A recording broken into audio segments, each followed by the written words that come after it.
if you were talking, but I'm ready now. Sorry about that. Okay. Culture united, our culture united, our culture united, our culture united, connecting all over the world, connecting all over the world, connecting all over the world, connecting all over the world. Word up.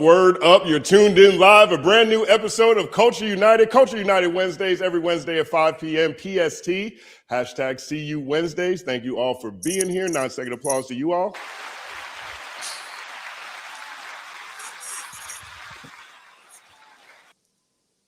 I feel like I'm getting better at these intros.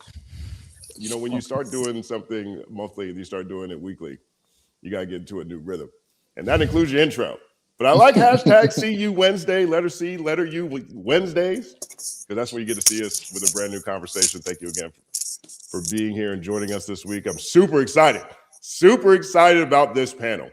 Joining us, returning champion on this panel, one of the freshest voices in hip hop media right now, has an incredible series called I think it's Passing the Crown. In my mind is what it's Passing of the Crown, and he is documenting every year of the big three in fantastic fashion. He's also doing incredible work with Uprocks. In my opinion, probably the league-leading new artist interview platform you can find. The one and only Jeremy Heck. 9-second applause.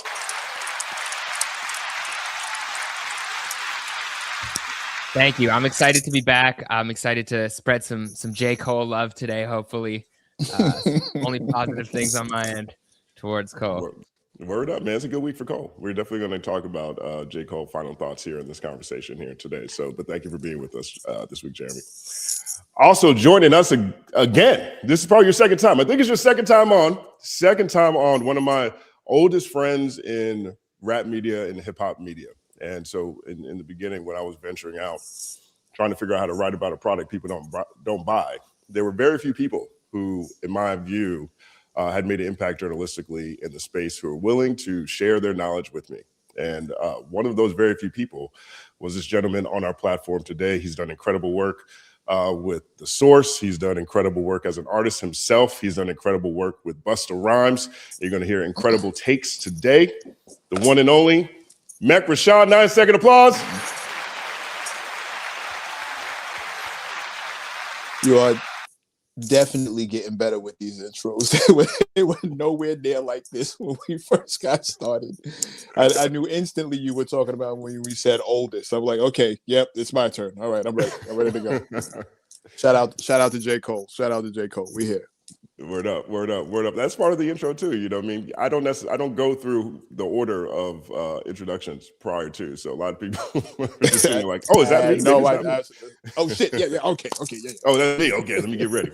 Word up. Thank you for being here too, bro. Salute, man. Always a pleasure. Also on the panel today, back once again. You missed her last week, and now she's back this week.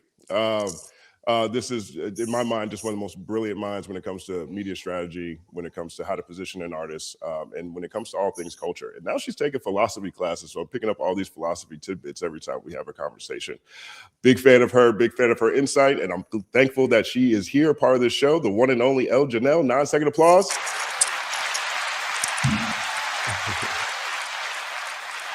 Yeah, you're definitely flipping the intros. Like, this is just fire. I really appreciate it. I'm happy to be back. I'm a big fan of everybody on the panel, and I'm ready to get into some hot takes. Word up. Thank you for being here too. And joining us for the first time, I think this might be the first time you've been on this channel at all, actually, which is kind of crazy. And this is I don't know if I've ever said this publicly, but it's 100% true. I mean, when we were building a lot of things at Hip Hop DX, I spent a lot of time benchmarking the incredible work that Dead End Hip Hop was doing.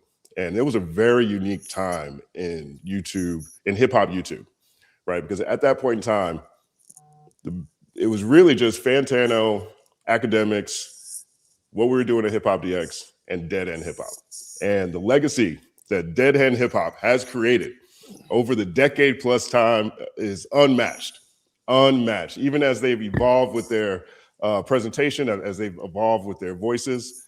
They've always maintained 100% authenticity to the culture. And to me, they are a necessary stop for anyone who is interested in understanding what's happening in hip hop. Joining us, we have FIFO from Dead End Hip Hop. 9-second applause. Appreciate it. Hey, look, if you got him, man, that was the best intro I've ever had, man. I appreciate it, man. Word up, word up. All right, so those of you who join us every week, I think you guys are familiar with the wallpaper here. It's a 2-hour discussion. We're going to cover, today we have 4 topics, and we're going to move pretty quickly today. We post all the super chats on the screen, and then we answer them, generally speaking, at the end of the main discussion. So if you have any questions, feel free to get them in for any of the panelists here today. I actually have a red-eye flight tonight. I'm going back to South Carolina. I'm going to go visit my dad, and I'll be out there for a few days too. So I don't know if we'll have another 5-hour marathon as we did last week, which is a lot of fun. Don't get me wrong. But full disclosure, if it seems like things might be moving a little bit faster than they normally do. But thank you all for joining us today, and let's get started on today's discussion. We're going to start with J. Cole. Final thoughts on J. Cole. Now, J. Cole, we've talked about him probably every week for the past 3 to 4 weeks, and I think that makes sense because, without question, he is one of the biggest, most impactful artists in hip-hop. Without question, he's one of the best lyricists there is, and without question, he is, in my opinion, one of the artists who is critical in terms of rounding out people's understanding and opinion on what hip hop truly is. And this project, The Fall Off, has received all kinds of reactions across the spectrum of positive reactions, people who are critical of it. And I think ultimately that just speaks to how important J. Cole is to so many people for so many different reasons. And now we are a week after the release. We have the first week numbers in. J. Cole debuted at #1, did 290,000 first week, which is incredible. 1 second applause to J. Cole. And so I also think it's a good opportunity to put sort of round out the thoughts that people have now that we've had a chance to sit with an hour, 40-minute project, 24-track offering from J. Cole, which he has billed as sort of the conclusion to this chapter. I want to start this conversation with you, Jeremy, today. Now that you've had a chance to sit with The Fall Off for a week or so, what are your thoughts on it? I think it really showcased that you can drop a project with a lot of depth and it doesn't have to be an immediately positive reaction. You don't have to get it all right away. And I think we kind of forgot that. A lot of the biggest projects over the last few years have been kind of instantly gratifying. I would say GNX right off the bat, everyone was kind of like, yep, I get it. I love it. There's the reincarnated, the moments, like everyone kind of knew their favorite moment. Things grew on them over time, but I think we kind of got it. And that happened with a lot of our favorite albums. The Clips album, right away, everyone is like, this is incredible. It's concise. It's an amazing body of work. But I think what J. Cole proved is that, yes, it was an incredibly long album. There was a lot to get through. I saw, Dead End Hip Hop's review. I know it is a long album, and you probably could make this a very concise 12-song project. But I almost treat it as 2 separate projects that I dissect separately, that I listen to separately. And I think we got 2 amazing projects. Maybe one more stellar than the other, but having listened to it, having lived with it in the car, lived with it, in the gym, on walks, I think there's so much depth to J. Cole's storytelling and the picture he paints, specifically on disc 29. I think that's one of J. Cole's better projects. Currently, I have it at 2014 Forest Hills Drive, Friday Night Lights, and I have The Fall Off as number 3 total projects of J. Cole's catalog for me. And not only is it because he has some of the best rapping of his career on this album, specifically the last verse on disc 29, Hit the Gas. You have some of the best rapping. You also had some of the best rapping on Might Delete Later in the offseason, but to me, those projects didn't hit the same because I don't think there was the same emotional depth. And I think disc 29 gives you Cole going back to his hometown, dealing with where he was, how far he's come, the struggles of loving your hometown, but realizing you've maybe outgrown it. And so I think this is going to be a project that lives for a very long time. And I think fans are going to go back to it and continue to say, maybe I did like it a little more than I thought. Or when other projects drop the rest of the year, I think they'll comparatively say, no, that Cole album still is on my rotation. So I'm just happy that he did it. I wasn't immediately off the bat thinking I loved it. It actually took me 2 or 3 listens, but I'm glad I gave it those extra listens and extra spins to really dissect it, because I think it's what Cole needed to do to leave how he wanted to leave. Word up. 1 second plus. Yeah, I mean, it's interesting in a world where everything moves at the speed of a right click, and Mac and I are both from old school journalism, where you had, generally speaking, you got albums early. You got a chance to sit with them beforehand, before you had to like go ahead and put your thoughts down and share what it was. And you can do that now, but you'll miss the entire opportunity you have to have your voice shared if you were to do that. And I think one of the things that people are doing now more often, which I understand, is like we all just kind of put out our first thoughts and maybe evolve over various conversations. And so, that is the case. And truthfully, over time, too, you don't even see people putting a number on their review no more. There's no rating no more. It's like, oh, these are just some thoughts. And I want to participate in the conversation. But did you have a similar experience, Mac, to the fall off as Jeremy did? As you listened to it more, you got closer to it? Well, I went into it with a certain level of expectation. Number one, I wasn't sure if this was actually going to be his last album or if this was marketing that we were looking at. Maybe this is J. Cole's last album, and next thing you know, Jermaine comes back and he starts a whole new chapter, and we're off to the races because everything's marketing. As far as just listening to the project, like you said, my first reaction to everybody was, there's no way you're digesting this within the first 24 hours that it came out. Whoever's telling you any kind of information, like whoever's giving you an in-depth, up close and personal take on this project within the first 10 hours of it dropping is cap. That's not how J. Cole writes. That's never been his style as far as albums are concerned. There's always going to be something crazy in depth. The rewind factor is always heavy because of the kind of MC that he is. So for you to tell me that you've digested this fast means you literally skimmed through it just trying to get the catch the wave and have the first thing to say. With that said, I thought it was really, really dope. I thought it was well put together.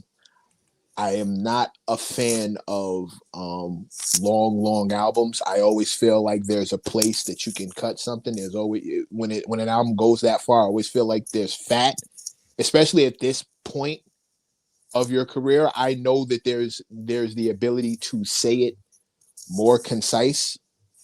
So that's like a little, but that's a personal bone of mine. That's me personally. But I mean, it's really fire. If this is how he decides to go out, I gotta tip my hat, because my only main critique is that you shouldn't stop here. You should not stop here. You're way too good. With age and maturity, you're getting more introspective, and I think the generations that come behind him, they're gonna need that. And I don't think leaving it here is fair to the genre, period. Especially when you're this good, like you're this fucking good, to just leave it to everybody else. And yeah, that's enough for me. You guys got it. Bro, especially when you clearly still have it. Like I hate the whole concept of artists retiring, period, because it's not a switch that you can cut off. That's not how it works. They know it, and we all know it at this point. If Jay-Z made billions and will still give you a verse, there is no retirement for anybody. Just stop it. So I'm rambling now. It was really, really dope. I do think the more you listen to it, the more you get it, that you're gonna catch something new on every listen. You're gonna reflect on something different with every listen. And I think the more we go on, the more it's gonna sink comfortably into like that, the C word. I think we're looking at a possible future classic here if we keep going. Word up. 1 second pause. Mac, your mic's rubbing a little bit, I think, on your sweater or your bracelet. My bad. It's the hoodie. It's the hoodie. Okay. I'm the hoodie god can't. It's my fault. It's the hoodie. I got you. Okay, cool. Yeah, I think I don't know how many of us really think J. Cole is actually done. You know, I can't see him being done rapping and putting out music. You know what I mean? So, but I think the marketing worked. I mean, he came in at #1. Yeah, you know, like, I mean, he drove around to all these different college campuses and was selling things, you know, direct to consumer and things like that. So, you know, perhaps a lot of those people thought they were seeing him for the last time in this fashion, perhaps, you know, but I don't believe rappers at all when they say they're retiring. That's just not something that ever creeps into my. And so what I think is an authentic comment when I hear rappers talk about all kinds of things that are filled with inauthentic comments, if you know what I'm saying. Yeah, FIFO. Where are you at on this album now, a week later? You know, something that Jeremy said and that stuck out. Excuse me, that stuck out to me. That I agree. This album was made for J. Cole fans. I don't feel like this album, you know, and I think where we are socially, politically, just in our nation, we're like a nation divided. I feel like this album is a microcosm of that. I think that the fans love it. I think that the casuals, they're kind of like, and then, you know, there's a faction of J. Cole haters that just gonna hate because it's cool to hate on J. Cole nowadays, right? Just like other popular artists. But I think that this album is just a byproduct of Cole listening to his fans, growing his fan base, and giving him exactly what he wants. Because it's been 7 albums that have debuted at #1 for J. Cole, right? With the biggest, I think, being KOD at like almost 500 million. But it's because J. Cole listens and he gives the people that want J. Cole exactly what they want. The Dollar in a Dream tour, like you said, pulling up in the old Honda Civic, selling albums out the back of the trunk. So I think a lot of this was marketing, with it being quote unquote his last album. And Justin, I agree with you. I don't believe artists either when they say that they're going to retire, because you may slow up for making your own projects, but bro, you know, you still got a verse, you know, you're going to hear a beat that's going to make you get the stank face and want to, you know, say put the best verse, and then you hear somebody else like, nah, I'm better than that beat. So, you know, so I don't disagree. It's like a hooper that says like, I can't hoop no more. Nah, bro, like somebody throw you a basketball, you're going to go get some buckets. So I think that this album was made for J. Cole fans, and I think that it will age gracefully for that audience. And I think it'll age better for those people that are kind of on the fence. But the haters, they're just gonna hate. But I think this album, you know I said in the review, I felt it was mid. And I think it's because of the length, you know, and for me, you know, just like Mech, like I am at a certain point as a hip-hop listener now where I just prefer certain things to be in a time frame. And it being a double album and marketing it as my last, perfect marketing. So I'm not going to blast him for that. But in terms of the music in totality, I'm cool with it. Is it going to be a classic? Hey, you throwing that where hey, now can it grow into becoming one? Maybe. I don't see it. I personally don't see it. But it is a good album. It's not a bad album by no means necessary. But I do think people saying that this is his best overall work are kind of crazy in my opinion. This is me using my Source magazine insight. I'm predicting 10 years, 10 plus years from now, when they go back and they start revisiting and these songs start getting more life on their own. Like when we're not dissecting it as a project, but now the standalones start coming out, J. Cole fans start reminiscing, people start looking back at the brilliance of the writing. Like there's a chance. I'm not telling you it is now. There's a chance. Give me 10, but I can see it. That's all I'm saying. So Mech, so let me ask this then. So if you also are in the belief that artists aren't going to retire, so if he drops more work after that, does that devalue this album? No, it more speaks to, how do I say this? If he drops another album after this, it's almost like the Tony Ayo side. I like. It's Mike on the Wizards. It's like anything else is bonus. It's like okay, look, we're not expecting that much, but he gave us something else.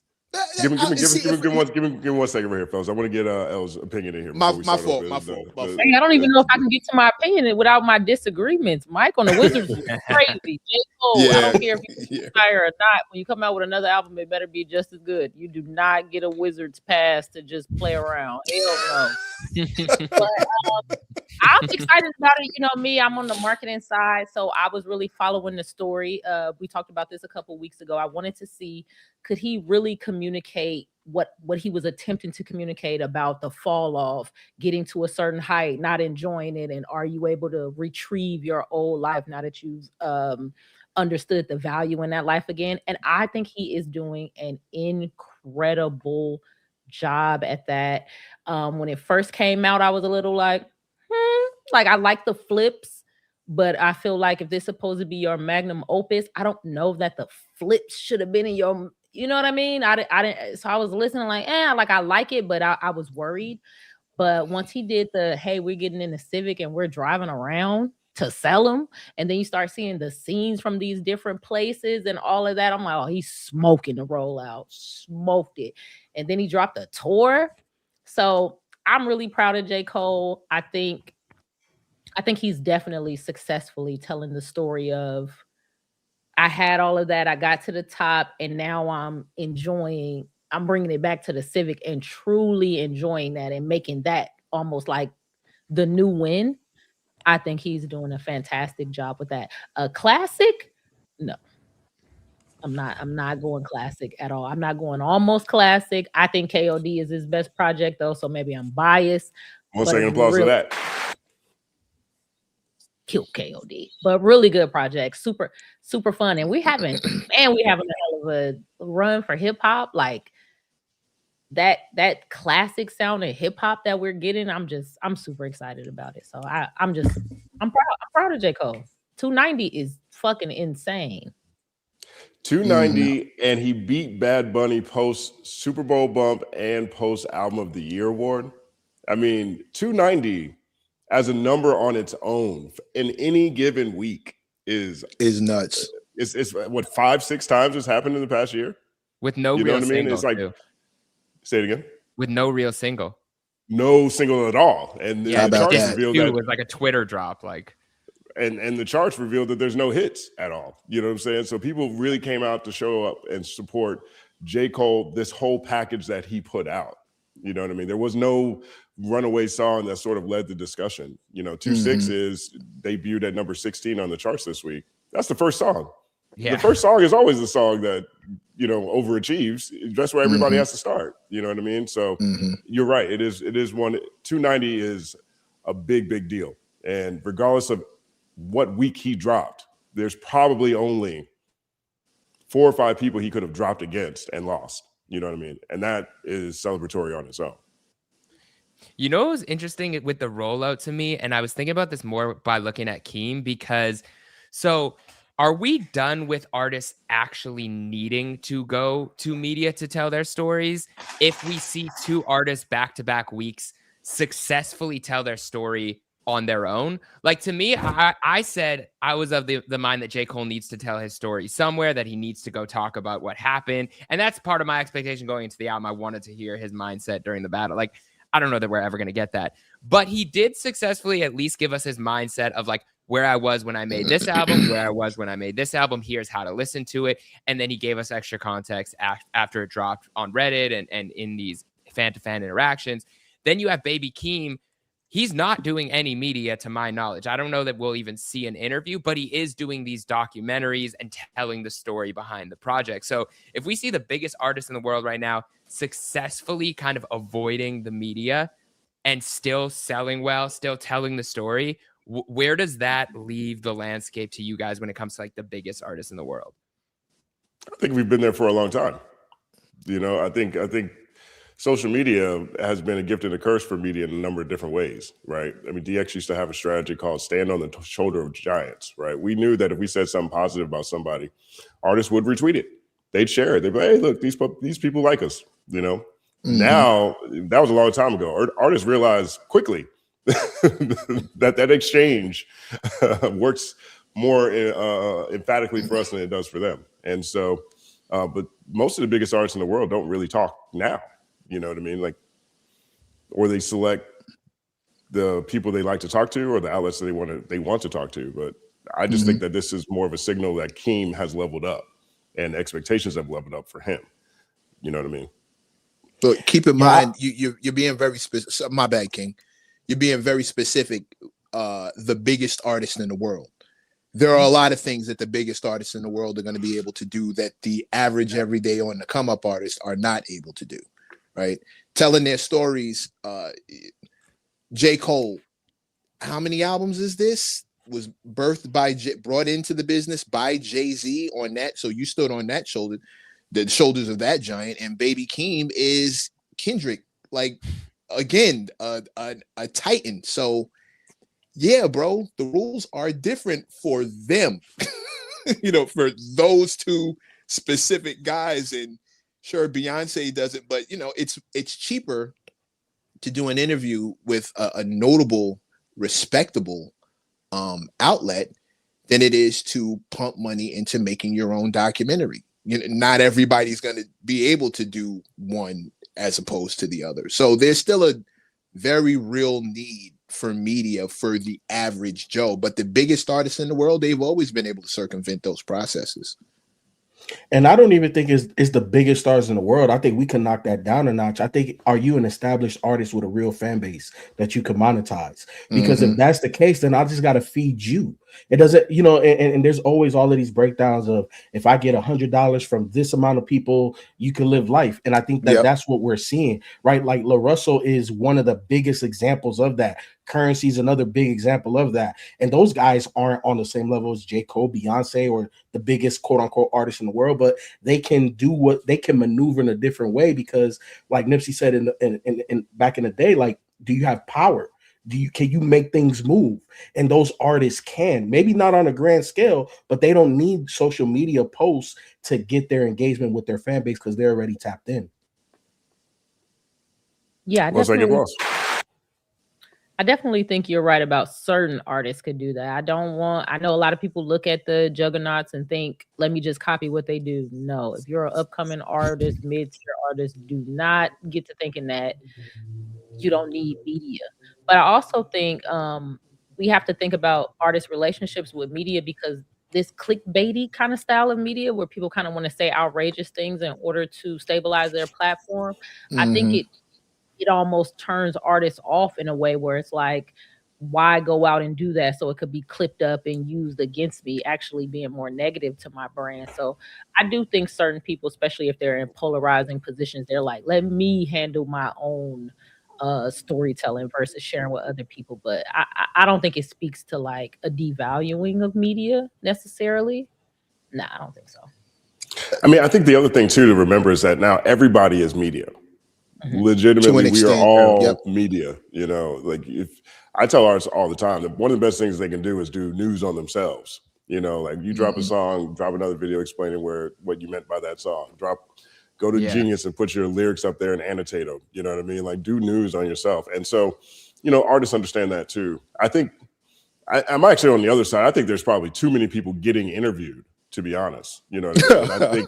I think there's a lot of people in media, and from a media standpoint, there's always been an idea that if you cast a wide net, then you put yourself in position to have relationships with people on their way up, right? And I think that works,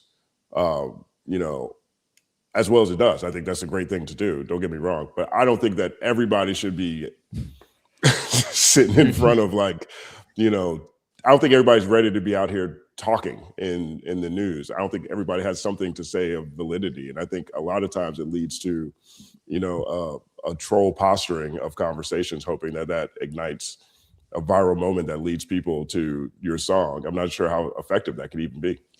I'm going to tell you why I'm okay with that, because it's actually sifting out the garbage. I feel like the more you do that, the more you tell on yourself. Like, go ahead and talk so people know who not to fuck with. Like LaRussell, back to him, he does tons of interviews. He interviews with outlets I've never heard of before. He damn near introduces me to some of these places, and I like to think that I'm really paying attention. But LaRussell, Nipsey, these are cats who are not shy about going to be asked, sitting down someplace to be asked a question by people who really want to know this specific set of things that appeals to the barbershops, the salons, the places that they're in. Here's what our folk want to know about you specifically. So I say, go on out there, figure out where your people are. Go ahead and talk, because if you say some absolute nonsense, Shout out to Jazz Fly. She said there's always a club ready to let in a D-list celebrity. Go find your club, bro. That's crazy. Let's take applause.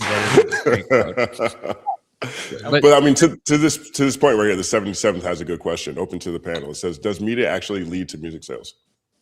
yeah, I was gonna say I think it does if you're very likable, like just genuinely, if you're a likable person. I don't know that much about you, and I see an interview and I'm like, oh, this person seems funny or cool, or you're a Vince Staples, let's say, and you just come across a Vince Staples interview and you find out he's amazing, he's hilarious, I want to hear what this album is about. Or if you are very intricately explaining an album and you're hearing someone speak about the process of making it, or like, wow, there's all these layers in it, which takes a specific type of artist. I think that does help you really realize, oh, there's more to this project than I thought. Let me go check it out. And then I think visibility helps. Like, I think we all know J. Cole is going to drop an album because he is J. Cole. But if you're not J. Cole, to the points earlier, it's like you kind of need to be in all of these places so that all of these different audiences can see you, because now that we don't have a monoculture, which you guys have discussed many times on this show, it's like you need to hit all those niches. Like, let me go over here and over here and over here. So all these people know I have a project. So I definitely think it does help album sales. Yeah, 100%. Because you got to think, like, how does an up and coming artist get to that point where he's an established artist? Like, you got to get out there. You got to be on, all types of media, whether big or small, whoever's going to let you in. So at the end of the day, yes, media does lead to music sales. Now, it may not be the end all be all. You probably going to need to do other things in addition to, right? But at the end of the day, it's definitely a necessary part of the growth of an artist. Right up. What do you think, El? Yeah, absolutely. I think this is the obvious yes. I think I'm guessing they're asking this because they're saying there's some people who get attention and it doesn't lead to sales, but that's just not the process. Like, you have to have your own sales funnel, and the media is what brings people in to decide whether or not to step into your sales funnel or not. So if you have the media interviews and you get attention, but you don't have a stable or appealing sales funnel, then it may not lead to sales. But once you get the eyes on you, you have to have the right place to lead that community or a group of people to. Like, do I lead them to something interesting in order to lead to sales or strength? Or do I just open the door, invite them in the room, and then close the door and all the lights off and they don't even know where the hell they at? So it's really on your sales. You know what I mean? Right. It's really on your sales funnel, whether or not it leads to sales, but media definitely. Absolutely. Just to I'll co-sign everything that everyone said. Just for the record, no one we're talking about was able to get to where they are without media. They've all had to do media. I personally wrote J. Cole's first solo cover story for the Source magazine. The first solo cover he ever had, I wrote that. We watched the journey when he was just doing colleges. You need to get in front. Now, what we were talking about earlier, yes, at a certain level, when like the homies and the homette said, when you're just feeding your fan base specifically, sure, all you got to do is let them know that you're jumping off. But that's when your fan base is to the level that they can sustain you, and you're chilling on a currency level, on a LaRussell level. But if you want new ears, if what you have, if the people who know about you right now aren't enough to give you that 100 every time you drop something and sustain your life, then you need new ears, you need new eyes, and that's what media is for. Word up. I want to ask this question on the J. Cole tip, open to the whole panel. Is it advantageous for an artist to strictly try to service their fan base only?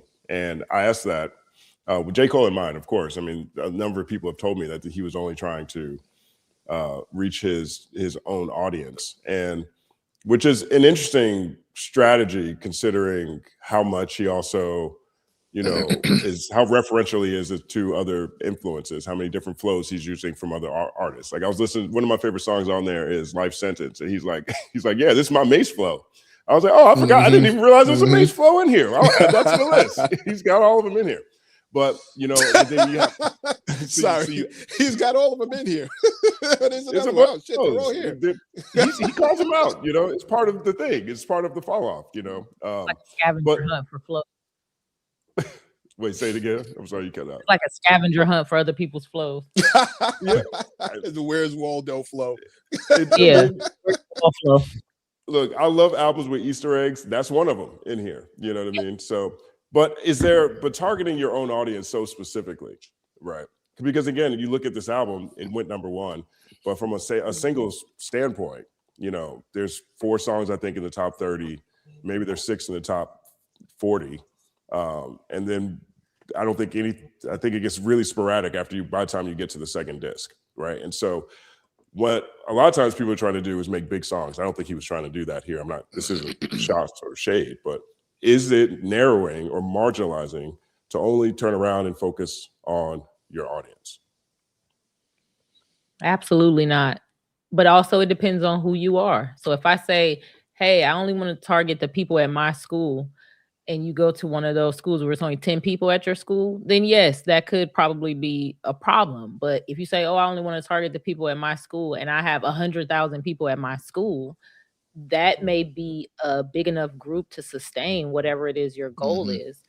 So if your community has grown to the size of like the J. Cole fan community, then absolutely, it might also be a better idea, which is another theme that I think he kept trying to present with the fall off. Like this, I just want to be bigger, bigger, bigger, bigger, could itself be toxic in a way. Like we've kind of accepted that every rapper wants to be the greatest and he wants to be bigger. But I think he's, to go back to the philosophy class, I think he's kind of investigating that in a way. Like, could that be toxic in itself instead of me just being appreciative of where I am and this great life I can build with all the success I have? Maybe attempting to be bigger and leave my community is going to lead to me selling out, or it's going to lead to me betraying myself or my fans. Or what if I don't want to do that? What if I just want to enjoy my millions of fans? I might actually like that than becoming what other people tell me I should be going for. So like I said, I don't think it's marginal. I don't think it's marginalizing if your community is big enough. If you're in that 10, I agree. Then don't do it. Don't do it. Yeah, no, I agree. I think, part of trying to always grow in the toxic part that L's talking about is now there's new expectations, and then you start to alienate that fan base because the large portion that loved you for what you are, and now you start doing something else and they kind of accept it because they still love you, but then you get this whole new group that only like the new stuff that you did. Then it's like, okay, now you have a fragmented fan base and who's going to support you moving forward. So that's the toxicity that you're talking about. I 100% agree. And I do agree also, I think it is the best in hip hop now in today's day and age that is so big, it's so subgenre heavy, that it's best for you to cultivate, grow your audience to the point where where you can sustain your lifestyle. And once you have that, then it doesn't matter. The new ears technically don't matter. And I think it is one of the best campaigns that I love. Like Nipsey's proud to pay. Like his fan base was proud to pay for whatever it is, $1,000 for a mixtape, $100 for a mixtape, $100 and some dollars for the all black, all money hat. Like they're proud to pay because they know what they're supporting. So once you get to that level, pour in because that's what you're going to get back out. I think he tried to do thing. He already experimented with this and he realized what he wanted during that battle moment. I really do think he was like, no, I want to be the best. And I think he believed it. And I think he was rapping at the best level. And then I think when he did that, whether or not it was based on the reception to that song, hard to say, but probably likely that had something to do with it, right? But I do think at that moment, he was like, oh, I'm doing this for all of these people, but I really should be focused on A, how I feel, and B, how these people who really fuck with me feel. And I think if you look at all the commentary around that time period, his fan base were the people who were like, I get it. He made the right decision. J. Cole should protect his peace. They'll still tell you that to this day. So like, I think this album was like, why am I trying to cater to A, like the pop mainstream audience? I don't need that. And B, I don't need to cater to like the hip hop community that isn't my core fan base. If they love it, great. But I really, really want to please the people that I've built up to this point. And the one thing I am curious about, because I did see somebody comment about this too, is this the last word we're gonna get about that? Like, because I know he did like is what if and you know I still love her. Is that all we're gonna ever hear J. Cole say? Like, kind of like, you know, my homies were beefing, and then like, look what would have happened had they didn't, if they didn't beef, and if things were like all peachy and lovey and good. Like, do you guys expect to hear him say anything else about this ever, or this is kind of that's it? No, I think he's going to say something else about it. Two things. One, just to answer Justin's question. Two-part. I think one, you target your budget. You don't just target you target your budget. You go where you can go as you can go. The marketer, will tell you, you target your budget. You target the people who are within the net that you can afford to throw out. If you can afford to hop in a Honda Civic and you know those sales are going to come when you pull up out the trunk, budget, bro. As a dude who's putting pen to pad now, it's not necessarily about targeting just my fans. I'm targeting the people that I can reach, whoever is within my bread to reach. That's number one. And number two, as an artist, I can tell you the biggest key, you don't go after your fan base. You keep making yourself. You do you. The people who like it are going to pull up because you're continuously yourself. Like homie pointed out, when you start trying to do stuff to get another fan base, now you have a fragmented fan base because this half likes this, the other half likes this, and now they're upset when you don't do this new thing, and your original fans are upset because you started doing a new thing. So now they're both, both sides are pissed at you, and you can't really please either. I think J. Cole's main, his main strength is his consistency to who he is. As that evolves, he lets you see it. So you're now growing with him. Those kids that when I interviewed him the first time who were in college watching him rock, they're now grown ass adults with like children and mortgages and car notes and life insurance. And he's still J. Cole, and he's grown with them. Baby carriages, this thing, that thing, this life, that life. So I think consistency to yourself is key versus I'm just going to please my fan base. I think, again, we're off into a luxury that you only have at this point, at this height. I think that was a really important distinction. Not just your fan base, but also your potential fans. But you can use the information that you have about your current fan base in order to identify potential fans. But I do think that was an important distinction, like not just the fans you have, but also other people that you pull in as well. That was fire. Yeah. Word up. I want to shout out Brittany Daniela right here. She says, Danielle, she says, Cole's marketing is on point. I bought the vinyl, didn't expect to want the CD too. His online series made me want it since I still have a CD player. Then the tour drop, had to cop that too, right? And so Brittany is a super fan. Like, this is the definition of a super fan. The entire industry is catering to this model, right? And we're going to get there in a second when we move over to the Russell conversation and the announcement that Even made, since he's a part of that company. But the entire industry is moving towards a super fan model. I talk about this all the time. The super fan model is a technical term, meaning fans who will spend money 7 or more different ways on an artist, right? Who want to get the vinyl, who want to get the CD, who want to get the T-shirt, who want to get the tickets to the tour, who's still streaming the project, et cetera.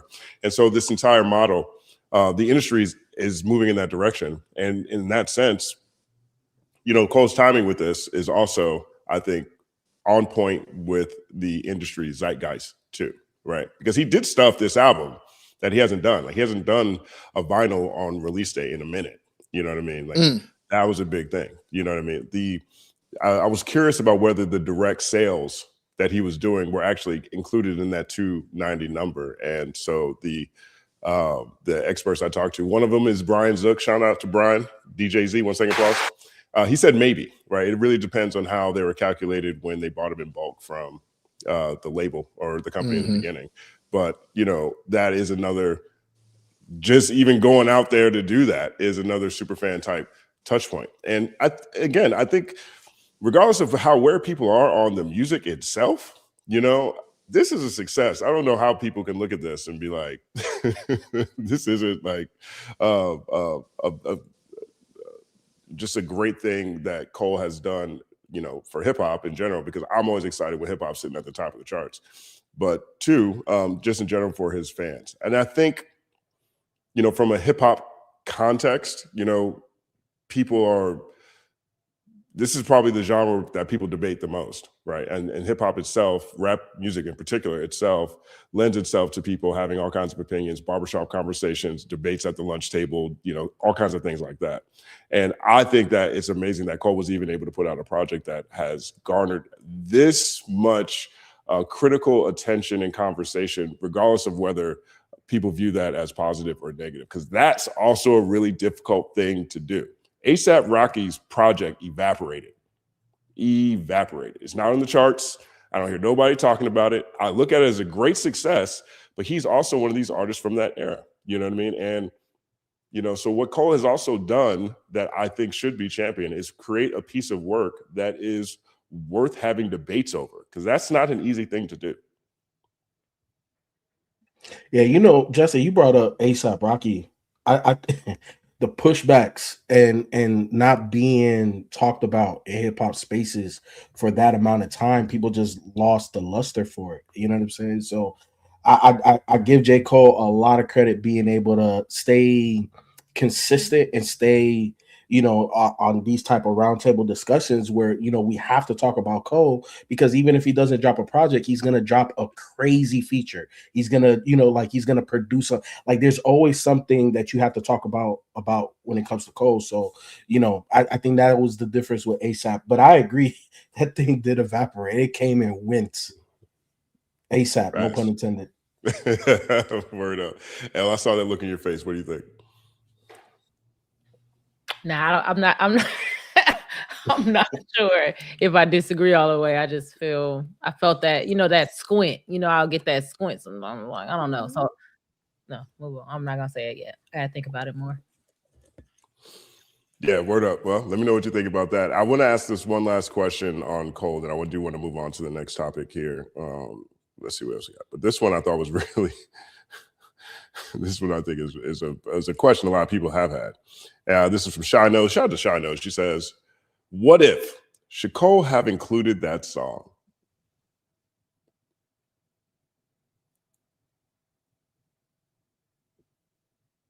Wait, I can't. You're on mute. I think you're on mute. You're on mute, that was the one song I had mixed emotions about. And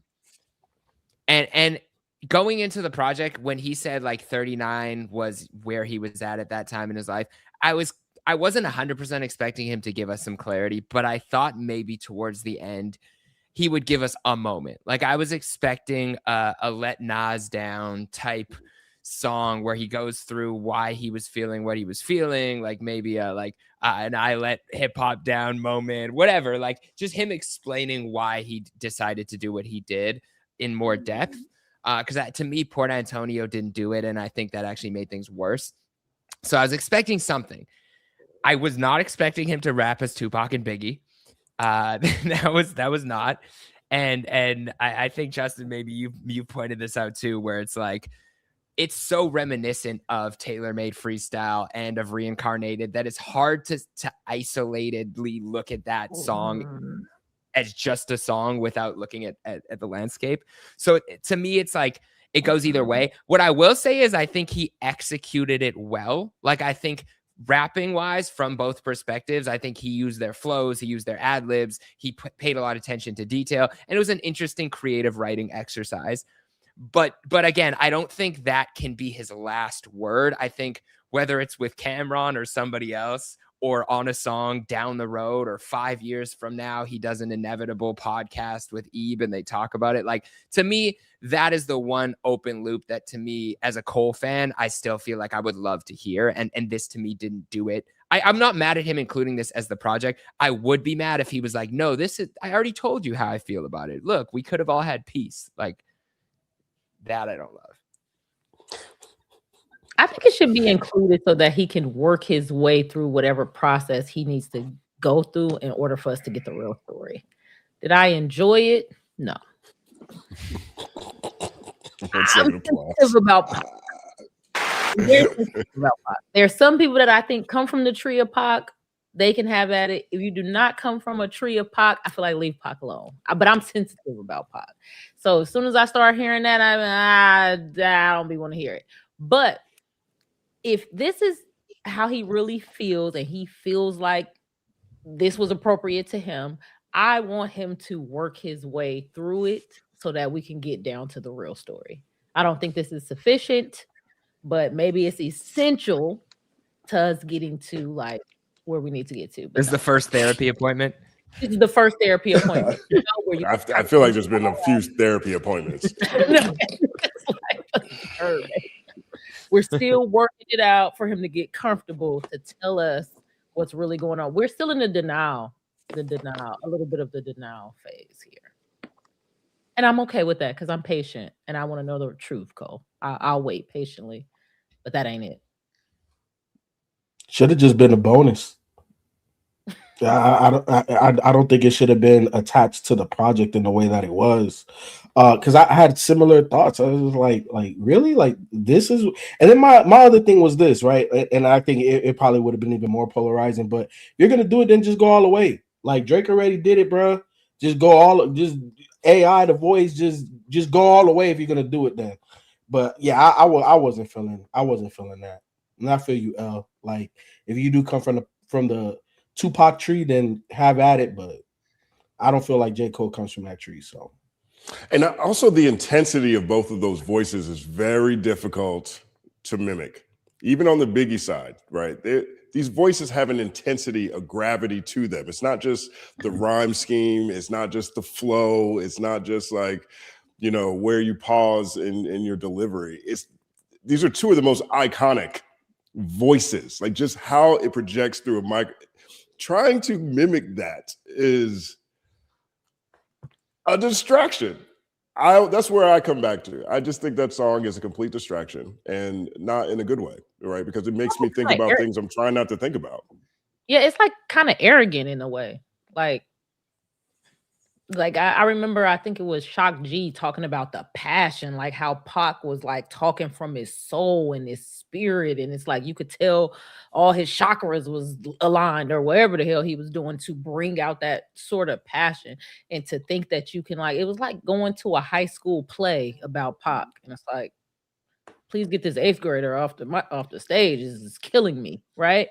So yeah, I would like stop doing that unless you come from the tree. And if you come from the tree, you come from the tree. And if you don't, you don't. So I really would like for people to stop doing that. But like I said, session 3, session 4, maybe at some point we'll get down to the real nitty gritty. We just got to let him slowly come out of his cage, Well, from a devil's advocate standpoint, right? Because I did go through this exercise. Again, like I've mentioned, the only thing I've been listening to since this project came out is this and Don Toliver, right? And, I have fun trying to figure out where an artist was coming from, why certain creative decisions were made. And if there's attached to some broader storyline, it's even more exciting for me. And, the album has a lot of covers. Right. And I'm not saying this as a slight. He's clearly intentionally shouting out a number of his influences and saluting them. Right. And so clearly these are two of the biggest ones here. Right. The song itself to me it feels like another nod to Nas, because We Will Survive off of I Am is Nas writing letters to Pac and Big. You know what I mean? So to me, it's a extension off of that. Right. You have the other song that is inspired by Nas's Rewind, that's on here, right? So I can see I can see how it thematically fits, right? He's talking about his Mace flow on the song that is his version of DMX's song, right? I Used to Love Her Again, for example, is a Common song that he is flipping there. So all those things do fit into what's happening on the Fall Off. So I can't say it's out of place, right? The thing to me that makes it a distraction is because this is the moment that forces me to think about J. Cole in the context of this battle. And I'm actually trying not to do that, because I feel like there's a lot more interesting things going on in this album than, this, fan fiction about what might have happened with Biggie and Pac as it pertains to a situation that's very similar to something he experienced, but from like if you look at the whole totality of this project, I can see how I could see him coming to that conclusion, because the whole project itself is a salute to so many different influences that he's had, or so many artists that I personally believe that he reveres. I don't think any of these, karaoke moments come as a slight, right? And so I get it. I just feel like that is where he takes me out of the Fayetteville fall off world. Now I'm over here in this other place, and I'm like, I thought this is what Birthday Blizzard was about. I thought Birthday Blizzard was going to be the last time we have to, go through some of the things that he wanted to say on that. And then, we get this version here. That makes sense. And when I was listening to you explain that, maybe it does go with the storyline, because me, I'm hyper focused on the storyline, what he's trying to communicate, and maybe the fall off, returning to where you were, maybe in the beginning of your career, you are kind of mimicking the greats.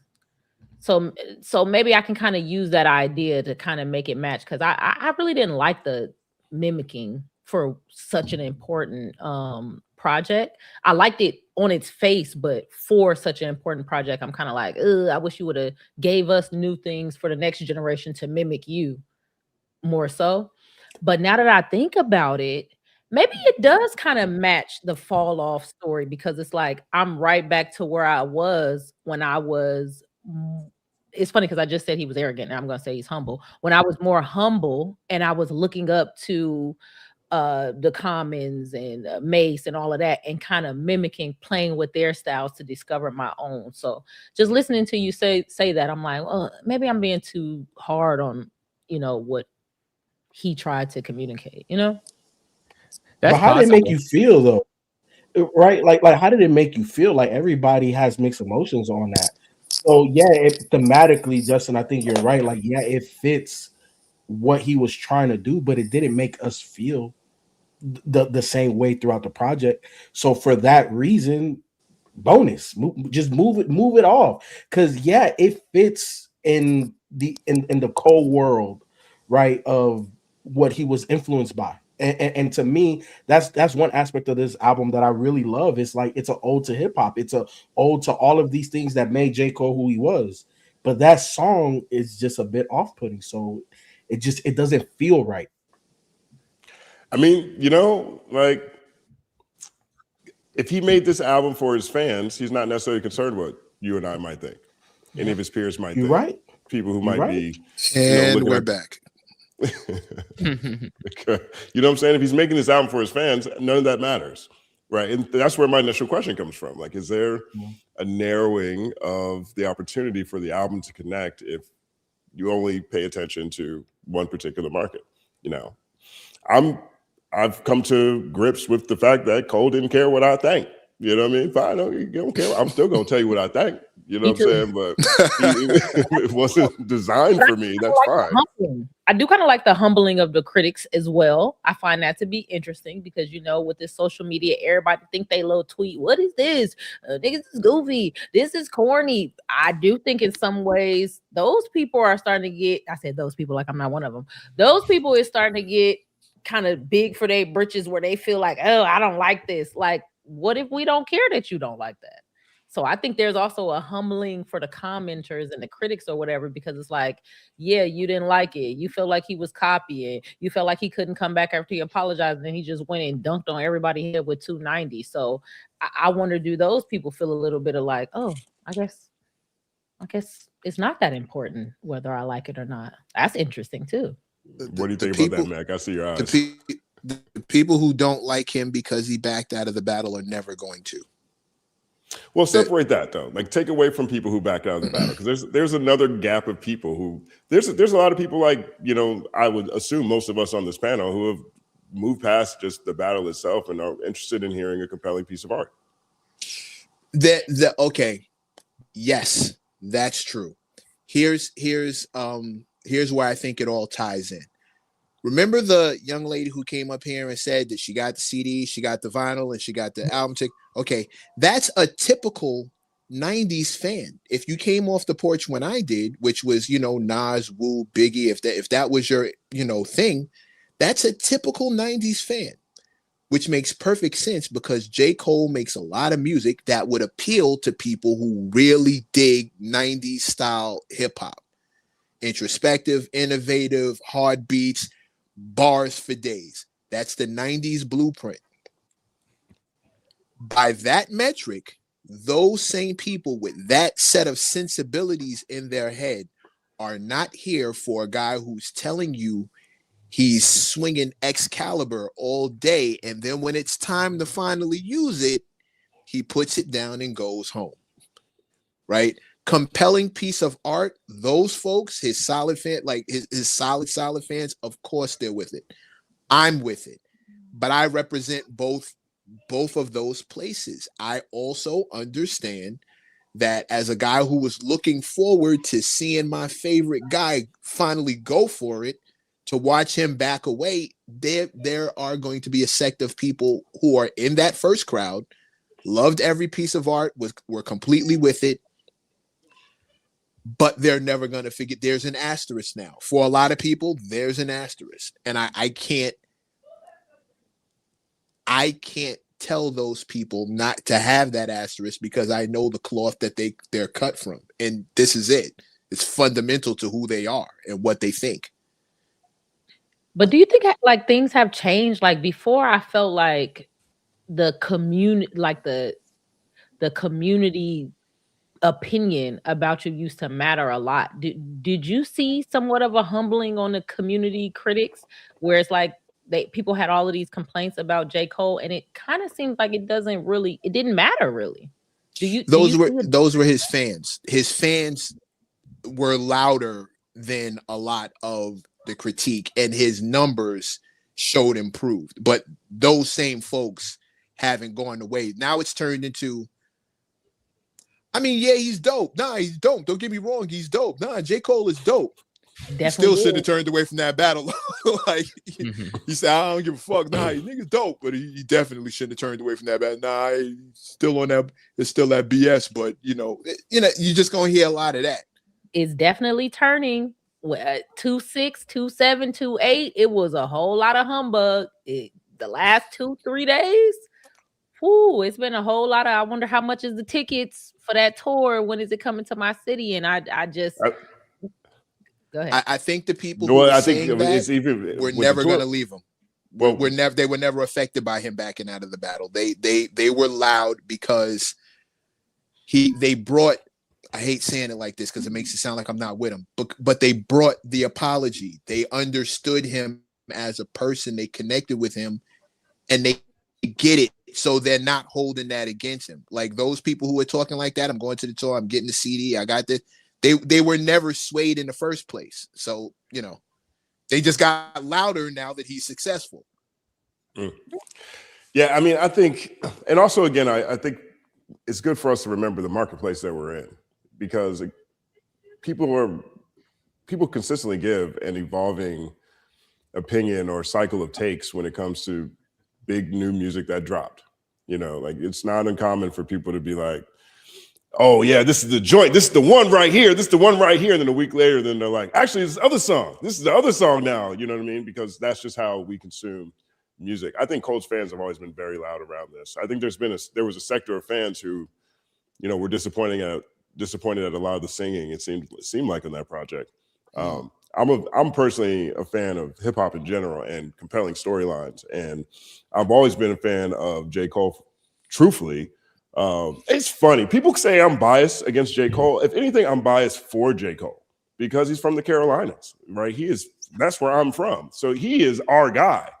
You know what I mean? And so I still don't think anybody is above critique, and I think that. To this point right here, that think before you do says, when did fans, listeners become record execs? In an environment like this, critique feels like hate, which feels like something that people need to ride for or rally for. All of that, in my opinion, is great for virality and it's great for conversations around the project. The music itself is what has to speak the loudest. And like everyone on this panel, I think, has said at one point in time, we shall see if that is the case with J. Cole's album. I don't necessarily think it will get to classic status because there's so much, like there is a lot here that would have to make people would have to endear itself to people over the long tail of history. Wait for it. I think that would be very, very difficult to do with If the it was number of easy, songs. everybody would do it. Wait for it. No, just generally speaking, though. I mean, I'm not even talking about doubting whether or not. First of all, classic is kind of crazy. Second of all, like, to even be thinking about whether an album is classic when it drops is insane to me. You know, there's people. I was looking at people on my channel all week tell me that Keeman's about to drop a classic. I've never in my life had a thought that this artist is about this next project is going to be a classic. Classic isn't something you can predict. It's something you feel. Right. It has to make a certain type of impact, in my opinion, for it to even get to that conversation. But looking at certain albums themselves, right, and how they are structured, this album, the way it's structured, particularly the second half of it, makes it challenging for me to see an environment that turns into this being viewed as a classic. The hit rate is very difficult to reach on this album.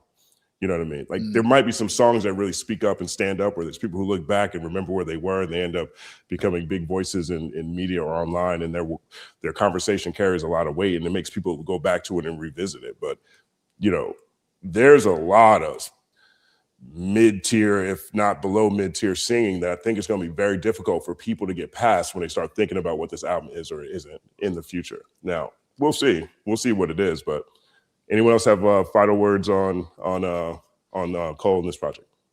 I just want to echo. Oh, go ahead.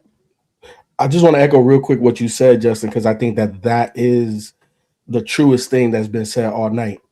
A classic you feel, even if it's early and you feel that, oh, potentially in the future, maybe, but you feel it initially. And I don't care what nobody says, just my own opinion. I didn't necessarily feel that here. So that's why the classic talk, it sounds a little crazy to me, but I agree. You're gonna make me say something crazy that I don't want to say, but this is the best way I can do it, just to put it on the board. One, to answer the question, when did fans become label execs?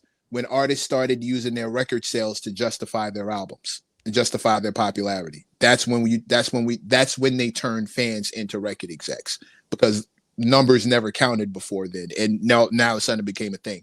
But two, there are tons of albums that when they first dropped, we look at them now as classic, but when they first dropped, it wasn't there. It took a minute. There's a criteria. There's a little boiling point. It doesn't necessarily have to come with it. Justin's right. It always leads off with like a big record or a big single, but I think times are changing to where that's not necessarily going to be the thing that pushes it in the future. But we'll see. I threw that out there because, you know, I can see how it would happen, but that's not a guarantee that it will. So we'll see. Time will tell. Mecca, what's the last classic project you felt you heard?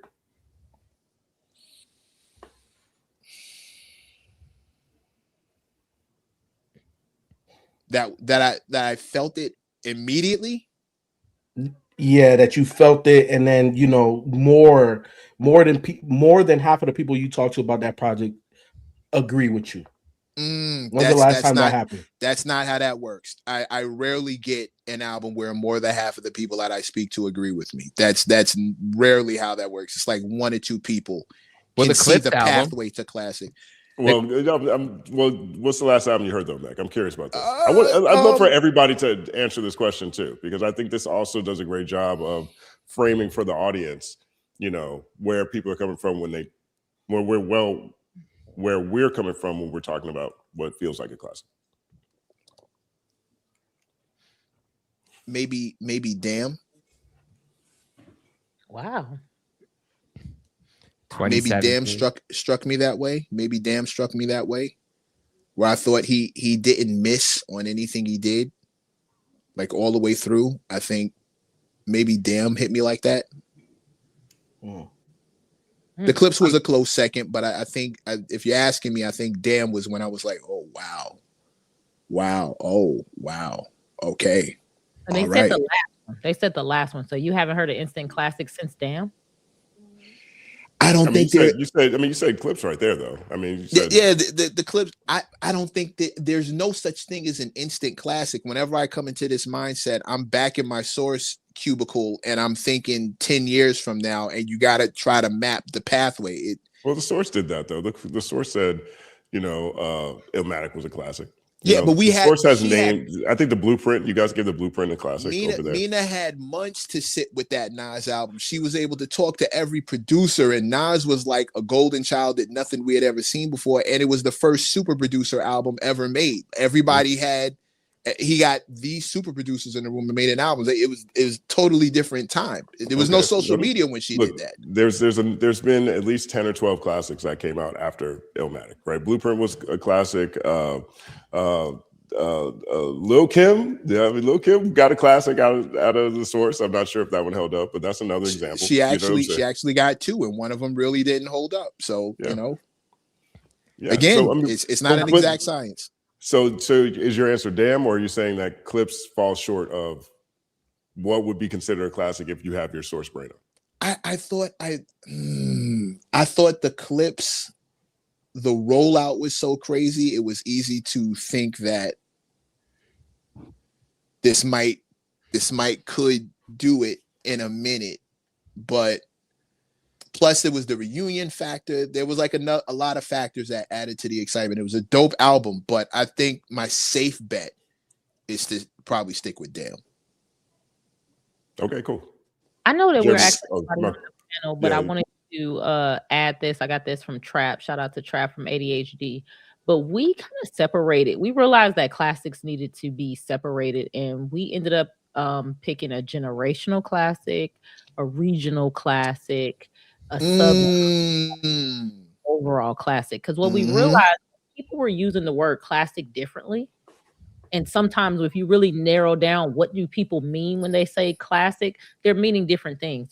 So we ended up with generational, regional, subgenre, and overall classic. So I think. Okay, so what's the last classic you heard then? Samurai by Lupe Fiasco. I don't give a damn what nobody got to say about nothing. That's a exquisite project from front to back, storytelling, beats, rapping, Samurai.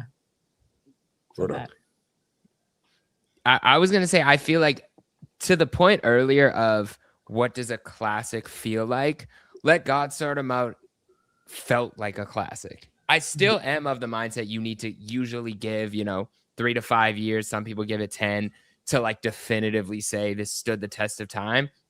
But I think that's the difference between whereas I put The Fall Off as still my third favorite Cole album, it's below his two classic albums to me, which are 2014 Forest Hills Drive and Friday Night Lights, if we want to count the mixtapes. Like those are two classics to me, undeniable. I think they've stood the test of time. The Fall Off felt like a really great album. It just didn't have that classic feel. And I can't fully put it into words. I think it is more of just this like intrinsic thing where it's like, but I think front to back being almost a flawless listen is one of those things. And I don't know that this was a flawless listen. I think Let God Sort 'Em Out, you hear and you're like, I wouldn't change anything. There's nothing I would even debate on. No fat on it. Yeah. No fat. It was concise. Like it's hard to have a super lengthy classic too. That's another thing. It's possible. It's been done, right? But it's difficult. It's difficult. It's hard. It's super difficult. And then I would also put Alfredo up there was like first listen, second listen was like, wow, this feels like a classic. The Forever Story by Jid feels like a classic, the concept and stuff like that. So there's other projects that I think have done that recently, but the most recent to me is Clips. Yeah, most recent to me, and I had to go back to some of these albums just to see when they were released, but like the moment I listened to it and I felt it and I kind of knew was To Pimp a Butterfly, man.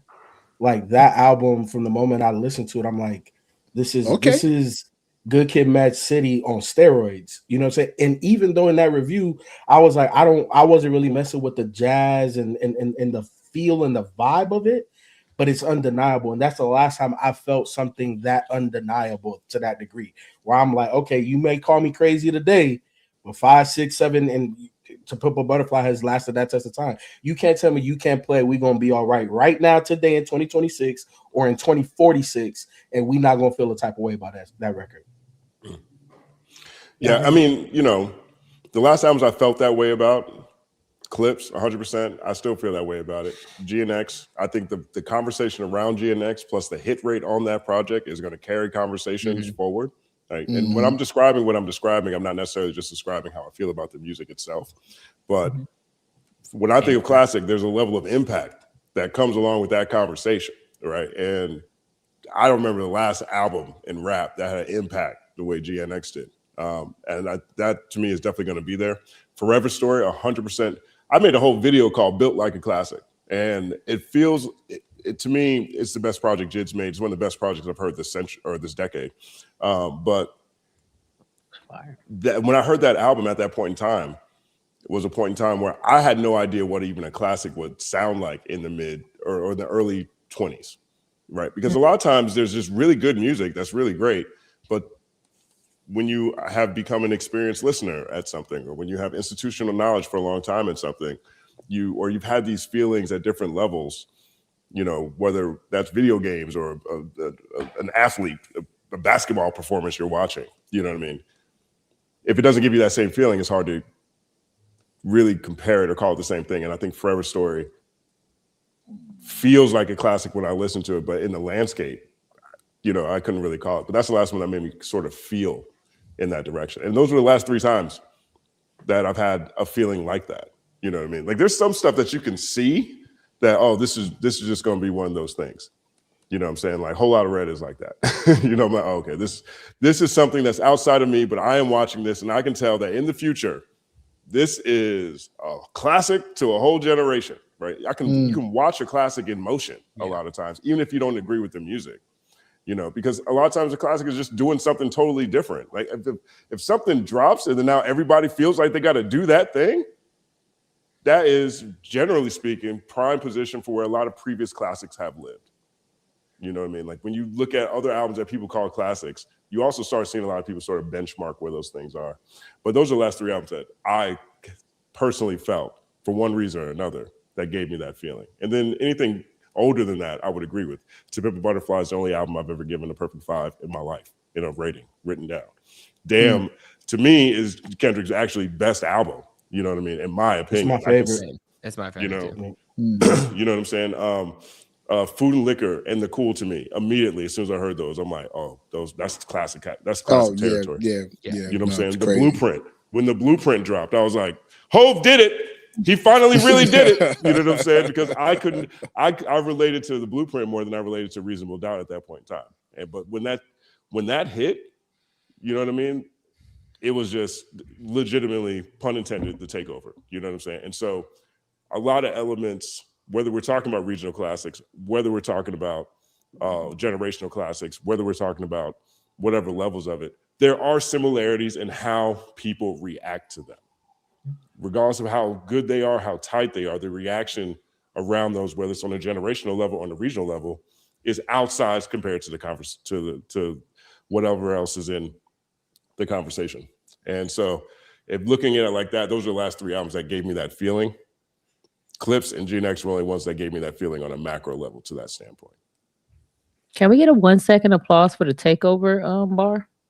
1 second applause. I'm with it. All right. Word up. That's dope. I like this classic conversation. We probably should do another episode on this. Shout out to Killer Michael. Shout out to Killer Mike and Michael. That's a great album. Cool. Yeah. Shout out to them. Shout out to Son. Richard Die Trying. Completely forgot about Bro, and I really should have. Shout out to Killer Mike and Michael. Yeah, that did feel like a classic too. Yeah, that's a great project too. All right, well, let's move on to LaRussell. I want to get to LaRussell, man. LaRussell, shout out to LaRussell. First of all, 1 second applause. I mean, he is definitely one of the hardest working artists I think most of us have seen in recent years. What he has built is incredible. His commitment to his community, to his audience, and to being who he is, to me, is admirable on every level. And I love the fact that he is now at the point where we can watch him scale in a different way, because I think he's one of these artists who will have a generational impact on young people coming up. And I don't always have that feeling when I'm looking at different artists. A lot of times I feel like artists are talking past or only talking to certain energies, for example. You know, there was a big conversation earlier this year when Jermaine Dupri was talking about how nobody's making rap songs for kids anymore or whatever. You know what I mean? Like just the whole idea of like Lil Bow Wow or Crisscross or whatever has been so gone from my my present interactions with where music is that I forget that there was a huge energy that dominated hip hop also for a very long period of time. And when I look at LaRussell, I see someone who is excited about life, someone who is inspiring and motivating people, someone who's telling real stories about where he's from, but not necessarily basking in all the things that can lead people in the dark path. And he is doing that with a smile on his face and challenging interviews at the same time, right? I love everything that's happening. And so right now, I think we see LaRussell going through the pains of progress, because whether this is all just strategic Roc Nation strategy, we are watching LaRussell go viral on one tip for comments he made about Lil Wayne. He said that he used to love Lil Wayne, and then he grew up and he realized that Lil Wayne wasn't, really wasn't representing a lot of things he wanted to represent. And then got called out for it and sort of backtracked on it, figuring out that media aspect of it. Then we had the announcement that Even, which is a company I believe LaRussell's invested in, has done a partnership with UMG. So they're bringing the direct-to-fan, super fan-focused platform in connection with UMG, which is very similar to UMG's the first announcement anyway, UMG made with Hybe, the Hybe model, which is a K-pop platform that all these things are based around, which is where the superfan model came from. So we're watching him deal with people who are criticizing Even for teaming up with Lucian. Can't be teaming up with Lucian out here. So he's teaming up with, Jay-Z, Roc Nation, and Lucian. And now we're watching him turn into this viral moment in real time. And I think it's awesome and fascinating. And I know I'm going to enjoy this ride because I've enjoyed watching LaRussell realize how many people are now paying attention to what he thinks. Open floor to anybody. I know you guys have been following LaRussell for a minute. What do you guys think about LaRussell, where he is right now, and what you've seen this week? I absolutely love LaRussell. I have been entertained the entire time. You built a pergola in your mom's backyard, and it's full. Like, what the hell? This is crazy. But I think he's had quite a week. He's had, like, when you're watching Game of Thrones and it's like that week, it's like a red wedding week. LaRussell has had. First, when he got signed, everybody's like, "Oh, you're supposed to represent all the independent people. How dare you get signed?" Then he says something that he said something that niggas have been saying for a decade. We know when we go back and listen to Lil Wayne, we be like, "Wait, what the fuck is that?" He didn't say shit. I have heard that. I had just heard that the day before. Like, I've heard that so many times that I do think it was Roc Nation marketing. You Roc Nation, you will crumble. No, I'm just playing. I think it was Roc Nation that boosted because this is impossible. There's no way all of these people are coming to take up for Lil Wayne. We didn't have this same amount of people taking up for him when he said he wanted to do the Super Bowl. I hope you guys saw him do that halftime show in that video game, and all of y'all can't apologize for saying he should have did the Super Bowl. But we didn't have this amount of people coming to take up for Lil Wayne for the Super Bowl. Where are all these people coming from? Big accounts too, that have a comment on LaRussell. I really think it is marketing. It's like you sign the Roc Nation and they're making sure your name is bubbling, and then he drops that what happened to hip hop freestyle, which was actually really good. He switches the hats. I don't know if you guys saw that, but it was actually a really good freestyle. It's water. That's a crocodile. Yes. Yeah, so he drops that, and then the Even thing happens. I was like, hold the hell on. Hold on. You went viral all week and now you have this announcement. So I am suspicious. I think that it was boosted through that old Roc Nation. But everybody know Lil Wayne don't be saying nothing. Like, cut it out. That's why I wonder why he walked that back. Like, that is a very sensible position to take. And I don't think that he meant anything as a slight by that. FIFA, what do you think? Not 100%. I was just looking at this clip. I was going through my phone trying to find a picture to send you. And I found this clip when I was on another podcast on Deck TV, and they had asked me a question of like, what type of hip hop do I like now? And everything LaRussell said is what I said. Like, I was like, hey, I'm older. I want to learn from the hip hop I listen to. I want to be put onto game on the hip hop I listen to, but I still like the effery. Like, I still like the bump and the whip music. Hey, I know Buddy said I was gonna say it, so there you go. I love the bump in the whip music. I still love all aspects of hip hop. But for me, the older you get, the more personal your time becomes, the more valuable your time becomes. So if I'm going to give an artist 30, 40, an hour of my time, 2 hours of my time, bruh, like it has to be worth that time. So, but I also think that with Lil Wayne was a big moment in time, and you had to be there to understand it, right? Because when he took over your record, it was no longer your record, it was Lil Wayne's record. Yeah, he didn't say much that was impactful or meaningful, but it was hot. And Wayne, for a very long time, was the hottest rapper because he was taking everybody's stuff and making it his own. So I don't disagree with what LaRussell was saying, because I feel him. As you get older, tastes change. But he ain't wrong. But I also agree with L. Like, I thought it was a little crazy that all of these things just happened, and it does feel boosted. If it doesn't, and everything up until this point with LaRussell felt organic, right? Like the work ethic, the backyard concerts, like all of that stuff. But this doesn't feel that way. It feels manufactured, and I think this is part of the issue that fans have when artists decide to sign somewhere. It just doesn't feel the same, and we're seeing that immediately after he signs.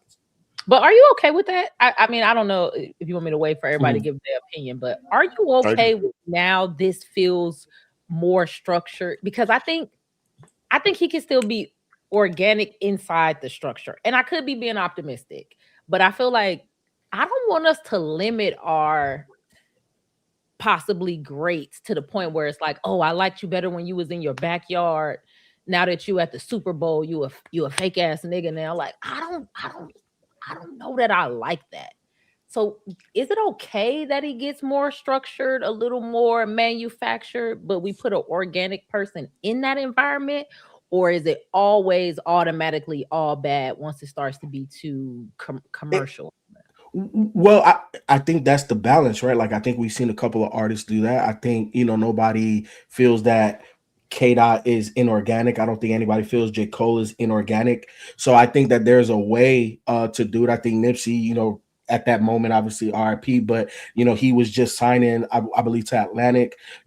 Everything that he was doing with Puma stuff, it didn't feel inorganic. So as long as you still have that feel of, you're just doing it for the love, for this, for that, whatever, you can be strategic and it can be on a bigger level. But like you said, this just felt blue. Like, where were all of those people, saying something about Lil Wayne on the Super Bowl? Now, not saying that there wasn't, because there was a faction of people pushing that narrative, but it didn't feel like this. Right. I see people in the chat. Shout out to Moni. They're saying these were anti-Rock Nation pages, so she doesn't think it was boosted.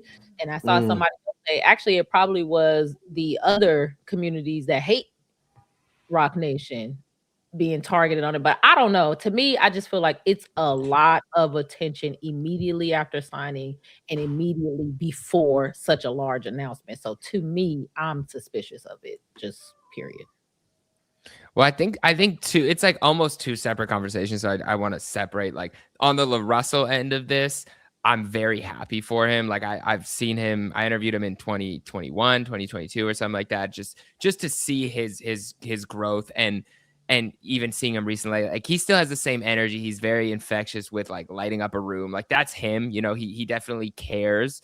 And we are seeing him deal with new types of pressures, with new highs are going to come new lows, and you look over the balcony and there's more floor, more distance to the floor. So I think he's going to have to deal with these growing pains, and I think he's handling himself well. I don't actually think there's anything wrong with him saying, you know what, if you guys took it a certain way, cool, here's what I actually meant. I didn't really mean it like that.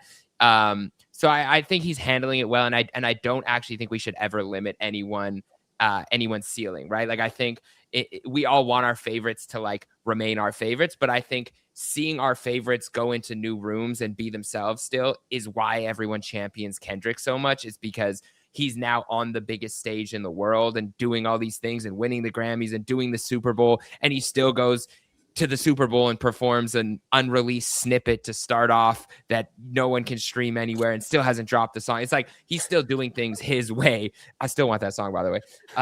Yo, you staying on you stay on that beat.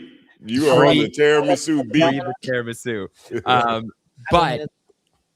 But the Wayne convo to me is interesting in itself because I was thinking about it. Like I've had that critique of a lot of old Wayne multiple times where like he is one of the greatest at like putting together punchlines and flipping words and saying things in a way that you would never think to say unless you're Lil Wayne. Like the way Wayne flips things, you're like, how in the world? Like he's an alien in that sense. So I think we've all appreciated his skill set, and that's why so many people love Wayne. And yes, there's moments of vulnerability. Like you get the Let It All Work Out where he's telling the story about, almost shooting himself, and you get the Tie My Hands, and you get moments on the Carter, and there is vulnerable Wayne, there is substantial Wayne. I just don't think that's why anyone really loved Wayne. So it's almost like a weird thing for me to think of, like going back, like even now for me to be like, I want to go back and to Wayne and see like, am I going to get hit in the heart again? Like that's just like a weird expectation to go back and think I'd have. I almost see him in terms of basketball as like, he's like a hot sauce. Like if you remember And One Street Ball, like he is the greatest dribbler of all time. And when I see hot sauce, I'm like, I'm way more concerned of how he's doing a crossover, double back, throwing the ball in there. The guy's turning around and getting the ball back. Then is he going to score a basket? So it's like, I think our expectation of Wayne was never that he was the guy to say anything meaningful, not anything meaningful. Maybe our expectation wasn't high that he'd say a lot or everything meaningful. Same way we don't put Wayne in an interview and expect him to say anything that we're going to agree with politically, because that's just not going to happen. So I think like it's just like taking the expectation out of it and appreciating Wayne for who he is and what he is, which is an amazing rapper. That's a fact. I call it. I look at Wayne. Maybe I'm not like the prototypical Wayne. Maybe I didn't have like the same arc everyone else did with Wayne, right? Because I grew up in the South, and for a very long time, nobody was in the room debating how much better Wayne was than anyone else in the Hot Boys, except maybe Turk. Okay, that was clearly the Juvenile and the BG show, and for a very long time. And then we look up, and then Wayne is just on this crazy run. And by that point, I'd already grown past. I don't want to say grown past, but I was still looking at Wayne as if he was still behind BG and Juvie, all the way up really until the leak of the Carter 2, I would say. And the Wayne that I actually love most is the Shooter, the Georgia Bush, the Hollywood Divorce. Like those are the things that rounded Wayne out to me. Like, I Miss My Dogs, all those kind of songs were there. But those, truthfully to me, in a lot of ways, are at that point in time were the type of song that every rapper had to do. You know what I'm saying? Okay, you got a song for the homies, a song for the block, your dead friends, whatever it is. It was just a very standard thing. But that particular, like the Georgia Bush, Shooter, Hollywood Divorce Wayne, like that's when I was like, oh, this dude can do anything in the world. You know what I mean? And so away from those songs, everything else was the mixtape stuff that was just amazing. And I love that too. But that always felt more like the things that I loved Ludacris for, the things I love Busta Rhymes for, the things I love Redman for, the things I love Method Man for. You know what I mean? I love them for their wordplay and their punchlines, right? And for the most part, when we got to Carter 3 and the Carter 4, I think the last song in the Carter 3 is closer to where Shooter, Hollywood Divorce, stuff like that was. But you get to Carter 4 and it's pretty clear who Wayne is. And he's been there that whole time. So the stuff that I actually like about Wayne the most is a bit of an aberration in comparison to his entire catalog, right? And so when I see conversations like this, and I see people over here trying to tell me how much deeper Wayne is than I remember, that is what sounds off to me a little bit. He said, I remember. Wait, where was talking about the same guy? Like, who had an expectation for Wayne doing the things that LaRussell was describing, that he was valued more in where he is in life now? Like, when was that guy ever dominant? You know what I mean? Did I miss it? No, you didn't. I covered this on Mechanism Monday. Going to Lil Wayne for introspective, deep, political substance filled music is like walking into a vegan spot and ordering the ribeye. You are in the wrong restaurant, and it's your fault. You should have known better, right? There's no expectation for Wayne to do any of that stuff. It's the very reason why when the Super Bowl conversation came up, the detractors around that idea were saying Wayne's not the guy to do this. Wayne is cultural, but he's not the guy that we want to put in front of the world and have him do X, Y, Z, A, B, and C. That's one. Number two, as far as LaRussell is concerned, and the whole Rock Nation thing is, I've been saying this ever since this happened. I've been using this one analogy. If you're walking across the street and God forbid you get hit by a car and a guy runs out, and before he helps you, he takes your wallet. It takes all the money out of it, and then he decides to call. Was he in cahoots with the guy who was driving the car, or did he just see a great opportunity, jumped on it, and made the most out of it for himself? The job of Rock Nation, which LaRussell signed to, is to make the most out of any and all opportunities that come up and find a way to push the button and maximize your exposure. If he signed to management, which is what I believe he did, he signed to Rock Nation management, their job is to accentuate anything that comes up that will help push the button. I interviewed LaRussell 3 years ago on My Expert Opinion. He said blatant things about Rick Ross that didn't get anywhere near this amount of attention, and they were way more flagrant than it was all true, which is what you always have to tip your hat to LaRussell for. He's never lying.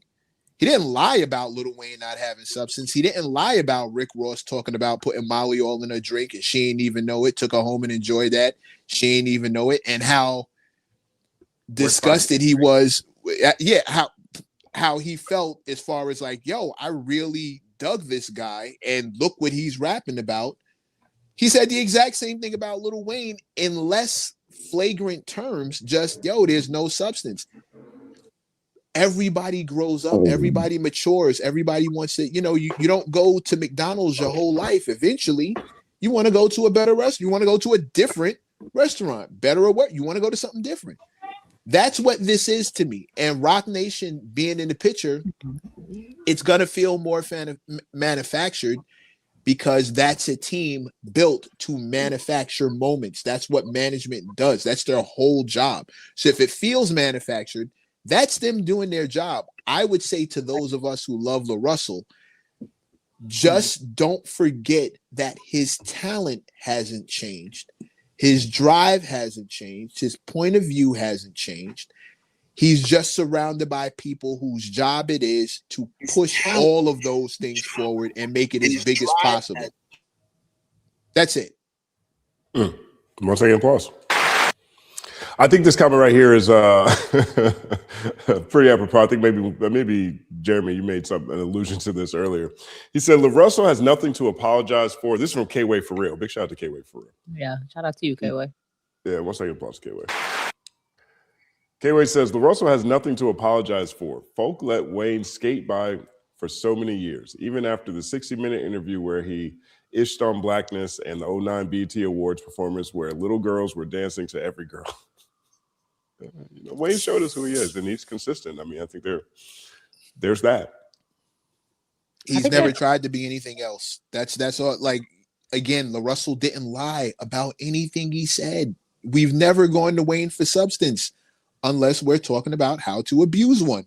That's the only time we go see Lil Wayne and put him and substance in the same sentence. Like, that's not how that goes. So I don't have a problem with any of it. But I understand all of it. There's also, I'm not trying to ramble. There's also the factor that you have to also keep in mind, there are people who don't want to see the new dudes going at the OGs that have been entertaining us for so long. There's also that factor in it. Like, yo, how dare you talk about Wayne? We know what he is and what he ain't, but how dare you just got here? You shut the fuck and you can't talk about one of the goats. You be quiet. You go do what you do, but are we trying to get clout off of him? The problem was LaRussell wasn't lying, but maybe the messenger was the wrong guy. Yeah, I heard a lot of that. Possibly. I heard a lot of that, and I think that's hate because really you're kind of saying that he can say it because, like you said, when he said the Rick Ross shit, nobody said nothing. So maybe at that point, yeah, you was in some ways a nobody where it didn't make any impact. But if he says that about Lil Wayne and it causes this level of uproar, then yeah, No pun intended. Yeah. Word up. Then yes, LaRussell can talk about it then because and I heard that a lot. Like I saw a lot of these ABC raps. Listen to his. And first of all, LaRussell be giving a lot of game in those freestyles, a lot. So I think it's kind of interesting how, in defense of Lil Wayne, who I wouldn't say was giving ABC raps, I like to call it dad joke raps. Where it's like, but I love dad jokes. I think dad jokes are fucking hilarious. It's like dry humor, like Step Brothers kind of in a way. So on one hand, you're trying to defend his dad joke raps by saying somebody else's so-called ABC raps are not. It was kind of hypocritical. Like you doing the same thing that you accusing LaRussell of, trying to act like there's no benefit in his freestyle rap. So I don't know. I feel like LaRussell definitely stepped up a level, especially having ownership, and even why they got this deal. Like I smell some M's. I don't know. I'm starting to smell money around me. Like I smell M's. So it's hate. But I think some of the discourse also came from the fact that second half of what he said was like the substance thing was first, but then he started talking about Wayne having a negative impact in the community based on him being like a fake blood and what he was rapping about and the drugs and the guns. And so I think maybe solely pointing at Wayne for that point is where a lot of people had a problem with it, like rather than just, and again, it's not like, you don't have to all lives matter the situation of like, yeah, we're talking about Wayne. What about this? What about this? What about this? But I think there's a lot of other rappers that you could point at for doing that. And to a Rick Ross's point where it's like, there's a lot of guys portraying a lifestyle that they don't necessarily live and harming the community that you could point at. So I think people were also asking, like, do we have the same energy for everyone who's doing that? Or is Wayne someone who's just kind of the figurehead for that for the reason of him being like the fake? I hate the whataboutism though. I hate the what about this well, guy? give me 1 second real quick, Matt. Give me 1 second. Because I think this is a great transition point to the CyHi conversation, right? The CyHi conversation, I think, has elements of this, right? And so if you guys haven't, I'll take this off for a second. If you're not aware, Cyhi The Prince, potentially also part of a rollout. Perhaps that's the case. One of the best MCs of this century, in my opinion. I mean, I don't know very many people who come close to CyHi's pen when it comes to time to sit down and pen some craziness. CyHi actually, where is that? Share screen. Cyhi The Prince went viral for saying that. Where is this at? For saying this tweet here that I'm going to find in a second because I do want to get this correct. So let me find it. Is this it? No, that's not it. Is this it? This it. This is where you have 17 tabs open. This is where you have all the tabs in the back end. You're like, Jeremy, don't blow it up. Don't blow it up. I feel judged. I feel seen. I do it all the time. All the time. Where's it at? I feel so seen. Don't do that. I got 10 windows. Do that. Each window. Oh God. Okay.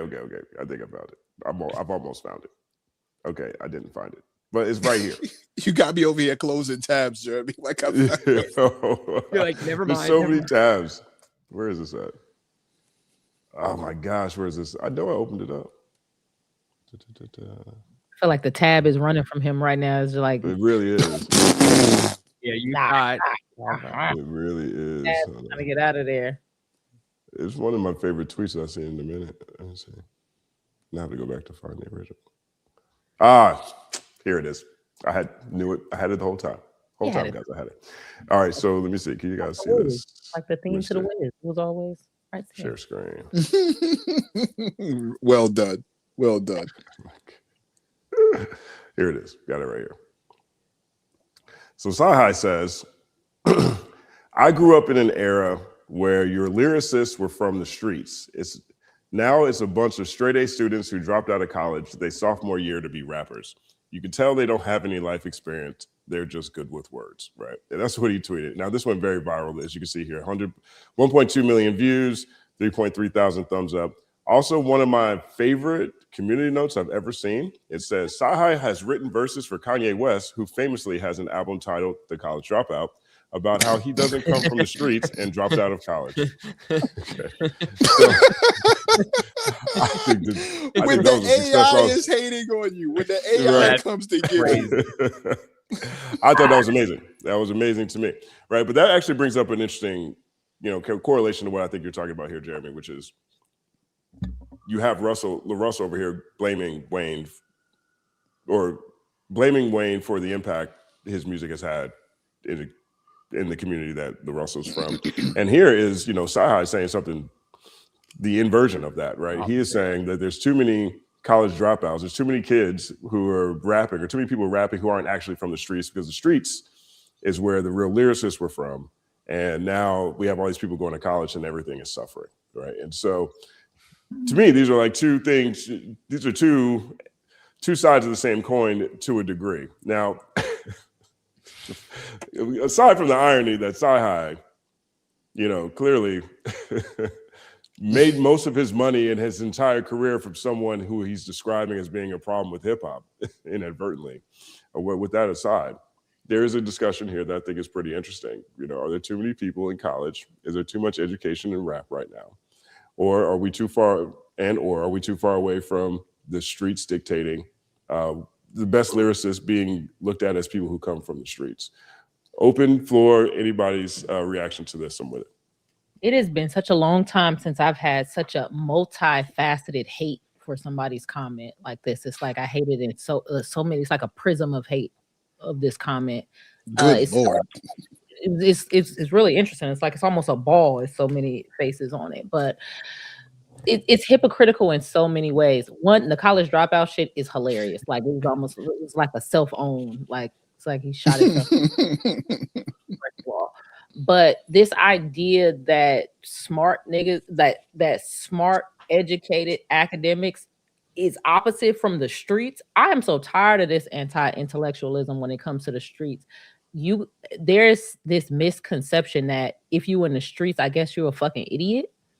And we really need to clean that up, even with comments like this, and then also a straight A student that dropped out. That don't make no fucking sense. Why did he drop out if he was a straight A student? Like, you sure he wasn't failing or whatever? And then I kind of looked back at some of the lyricists, like I separated them into like different classes on like different 10-year models. We've never had a time where the lyricists, and so I'm wondering, are you actually talking about the lyricists? Which I think you are, because you're CyHi. It's never been a time when we had like a shitload of anti-intellectual lyricists. I would love to hear the people that he's talking about, that he's going to say is street, but not lacking the capability to have straight A's and drop out of college. Like the shit was annoying. It didn't make any sense. And it also was hate. So I hated on the hate. I feel like it was hate. A prism of hate. I don't think that's what he's meaning, right? Because, and I think the college dropout shit, that is freaking hilarious, right? Like some of the best work that CyHi has written has been on the college dropout and, My Beautiful Dark Twisted Fantasy. But okay, so let's separate this a little bit, right? Like Kanye is an outlier. Kanye's a genius, regardless if he dropped out of college or not. Musically, he's a genius. So that's that. In terms of the statement of like too many scholastic kids being, in hip hop and the real lyricists being street guys, I think that you can have lyricists that weren't street guys, right? Like I don't think it's a criteria or a rite of passage that you had to be a street guy to be a lyricist first and foremost, right? So let's not take that out of context. But I agree with him where some of the best lyricists that we have that we relate to with the stories are people that came from the street, right? Like DMX is somebody that everybody, when he dropped, or the majority of people, because I got a homie that can't stand DMX. Shout out to BZ430. Like, how's that view from under the bus? Man, that was raw. BZ's got a tough day. Hey, but like to me, DMX, right? Like he's somebody that was extremely passionate, one of the best lyricists that we had in hip hop, and he was 100% street. Jadakiss, Jay-Z, right? Like we have all of these people, and not saying that you can't be Kanye, even though sometimes you don't always write all your own rhymes. Yeah, I think there's space for everybody, but I do feel him where it feels like hip hop is watered down. Like when I go to my Apple Music or Spotify and it shows me everybody that done dropped, right? I've been doing this for the last 2 years now. I'll go through and skim, especially like if it's start or whatever, because I want to be put onto what's new, what's happening. Because I know what I like. My palette, I done curated that. I know exactly when this person drop. I already have my whole thing set up, right? So, but I need to know what's new, like what. And when I listen to these, I'm just like, bro, what is this? Like, what is going on? So I think that with the advent of the internet, being able to record yourself on your own laptop, doing this, it waters down hip hop. Like hip hop is watered down holistically, even though we have great artists in it. But that's the reason why we have Culture United. That's the reason why we got Dead in Hip Hop. That's the reason why we have these things to kind of sift through that to let you know, hey, this is super dope. Hey, go check this out if you like this style of hip hop, this, that, and the third. So I feel where CyHi's coming from. I don't think he's all the way wrong. Even if I was to accept that as true, which I don't know if I do. What does that have to do with college? Like let's say, okay, you go skim Apple Music and see the latest releases and you feel like it's diluted. Can you connect the college part? Oh man. There was I can't remember his name. Me and Ken did this on D365. There's a kid, I want to say he's like out of the Northeast, and he was a college dropout, just saying a whole bunch of craziness. White boy. I can't remember his Asher name. Roth? Not Asher Roth, but very like he was more I would say musically he was more like 6ix9ine, like loud and obnoxious and like shooting and killing people in his music videos. Something like Slim Jesus. Like Slim Jesus. Oh, what's his name? Lil Mabu. Yes. Yeah, Lil Mabu. There you go. Yes. See, so like those are the people he's talking about. Like that Little Mabu is not a lyricist. At all. Nowhere near. Not a lyricist. As a scapegoat. I think CyHi was sending shots at J. Cole. Yeah, let's really say it. It's like, to me, the comment was 10 years too late. If we're just talking about blog, like the time to make this comment was when you were coming up, CyHi, and all your blog era people were all internet dudes who didn't have any street ties. Cuddy, Asher Roth, Wiz, Cole, Sean, Drake, the list goes on. Like these, besides, Kendrick obviously had his ties, and Glass Malone has his own theory about what hip hop is. But if you're going to make this comment, it's been a decade to 15 years of these guys running the game.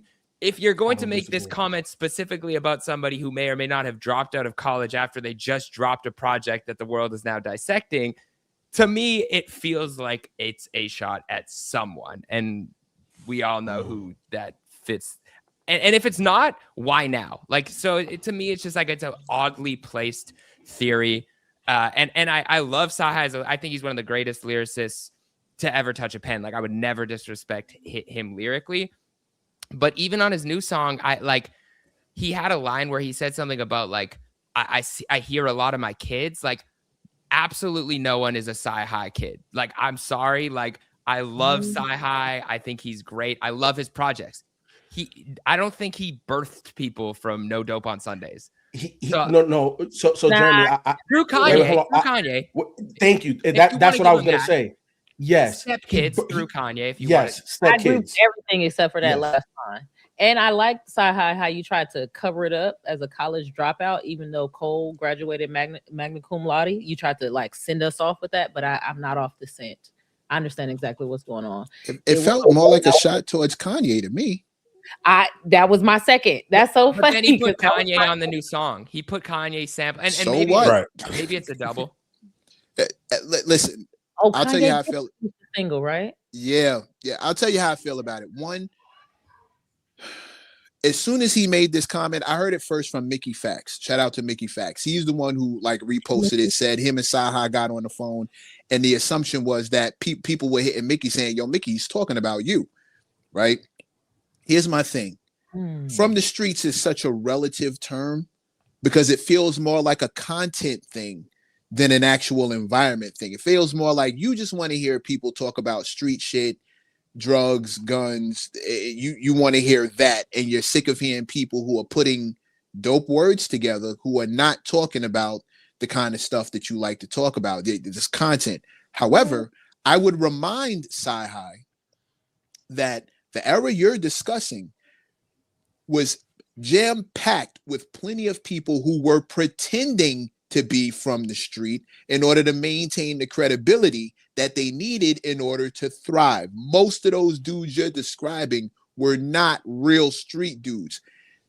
A newsflash, homeboy, street dudes don't rap. Most street niggas are not rapping. They're allergic to cameras and the booth. Only these new age dumb street dudes get on camera and broadcast everything that they're doing. The era he's talking about, nobody was on that kind. People were pretending to be from the street in order to thrive. I'm not here for the idea that because you didn't live this gritty, grimy life and you don't have all these war stories where you're ducking bullets, that somehow negates your ability to be a super talented lyricist and do your Mickey is a prime example. J. Cole, prime example. Me, quite frankly, I felt a little, I'm not a street dude, but lyricist, yeah, I give it up. So like, I'm not here for, I'm with sis. I'm not here for like the whole thing. Just throw the whole quote away. Like all of this can just go. Dang, I hate he said that because I'm about to disagree with him. But ain't that a blip? We'll come on with it. You did. It was a nice segue. Not off the. I don't like this. Street only means shooting, gang banging, selling drugs. Okay. I don't think that. I don't think that. But I think that's what he meant when he said it, because he was like, they don't have any life experiences. And I think he's talking about those kind of life experiences specifically. No, I think what he's saying is, when I hear bars, I want to hear some game, because one thing about people from the streets, they start figuring out how to get around all of these systems that kind of hold you back or make it more difficult. You have a lot of ingenuity when you from the streets, right? Mm-hmm. And so I kind of looked at it like, I'm sick of hearing these lyricists tell me about their what am I trying to say? Anticlimactic issues that they're going through, their feelings, their depression, things like that. I want to hear somebody tell me about how they made a way out of no way and give me some game, right? Like that's what I took from the street. I don't think CyHi is looking for shoot 'em up, bang bang music. No, I don't think it. I'm with you, and I'm not, strictly because I've never heard more emotional niggas than street niggas. I've never heard more woe is me, my problems, my stress, my pressure is killing me than you hear from DMX. Is one big ass, since we're on that topic, like every other line was DMX trying to get over or get past or get through something that was happening to him. And most street dudes that I hear rap are on that emotional tip. They want to tell you about their struggle. So if that's the kind of life experience, bro, do you forget Get At Me, dog? Like that has nothing to do with no emotional nothing. Get At Me, but I also didn't forget Slip and Fall and Can't Get Up. I also didn't forget like Lord Give Me a Sign. I also didn't forget like the fact that he started every album, every show with a prayer. Like, but let's not forget the fact that this man was a literal addict going, and music was part of his therapy. Right. I'm not saying he didn't have the right to do. No, don't get me wrong. I'm not telling you that he was wrong on any of that tip. But if we talking about the street dudes, that every song is the struggle. Every other song is the struggle. Like DMX DMX got it popping, but I'm not gonna sit here and act like we didn't know about him being dropped off and DMX's life was hard, but we heard about it. Is my point. And most of these street dudes I know are telling you about the struggles and the hardships of being in the street and doing street things. I don't want us to get, I think my wording may have taken us down a path that I don't want us to get stuck on, because I think it leads to a dead end. You see what I did there? Everybody paying attention? I would do that. You that deserves one of these things that you've been doing all night. Yeah, I can't, but you know what I'm talking. Thank you, Justin. That's what I needed. Thank you. Thank you. Thank you. We're in sync here. I don't think it's this. When I say emotional, I was speaking too loosely. I mean, kind of like where the problems seem smaller. Like, I think although DMX was telling us about his problems and his struggles, those problems seemed bigger and more difficult, more layered and more difficult to make its way through than like I'm driving a Camry and everybody else has a Benz problems. This is like my mom is on, not DMX specifically, but my mom is on drugs. We don't really have no food, and I'm not even worried about me. I'm worried about my little sister. So now I'm trying to figure out how we can make our way. So I feel like they are both emotional, but it's like I think on one hand, it's like I don't feel impacted as hard by your I don't even want to say suburban problems, because I'm from Chicago, so some of them suburbs is wow. Shout out to Hartford. Yeah. I think that's more so what he's saying, and that's why it kind of goes back to my point of this idea that you're only street if you kill a motherfucker or you'll serve some dope. I think that's a real short-sighted, from outside of the club looking through the window way to look at the streets. Is full of so many different characters that are finding their way through.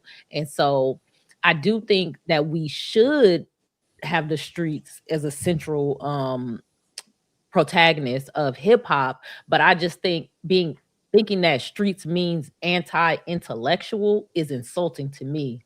Like 1,000,000%. Like I don't know where that comes from, because the streets has some of the smartest people, whether they went to school for a semester and dropped out or two, or didn't go.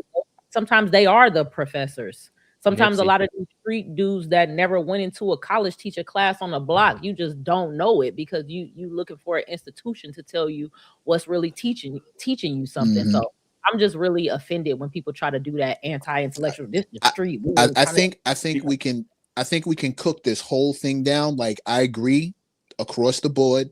Mm-hmm.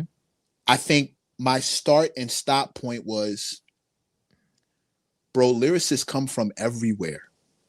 If they're dope putting the words together and they're dope with making the music, they come from all factions of life. Maybe you don't like the content, but for me, lyricist speaks to a very specific skill set when we're talking about rapping. If he's a lyricist, he's making everything dope. The double entendres, the wordplay, the metaphors, the similes. That's a skill set. And sorry, bro, we come from all over. Some of us ride skateboards. Some of us play basketball. Some of us, never go to school, but we got 9 to 5s. Like, they're all kinds of lyricists, and they're dope. Amir Ali out of Philly will talk that street shit and talk it with lyricism.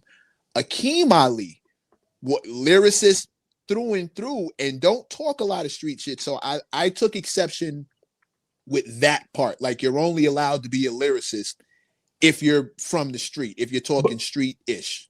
But I think L hit it right on the head, right? Like, because as she was breaking it down, to me, Good Kid, Mad City and K-Dot is a street guy.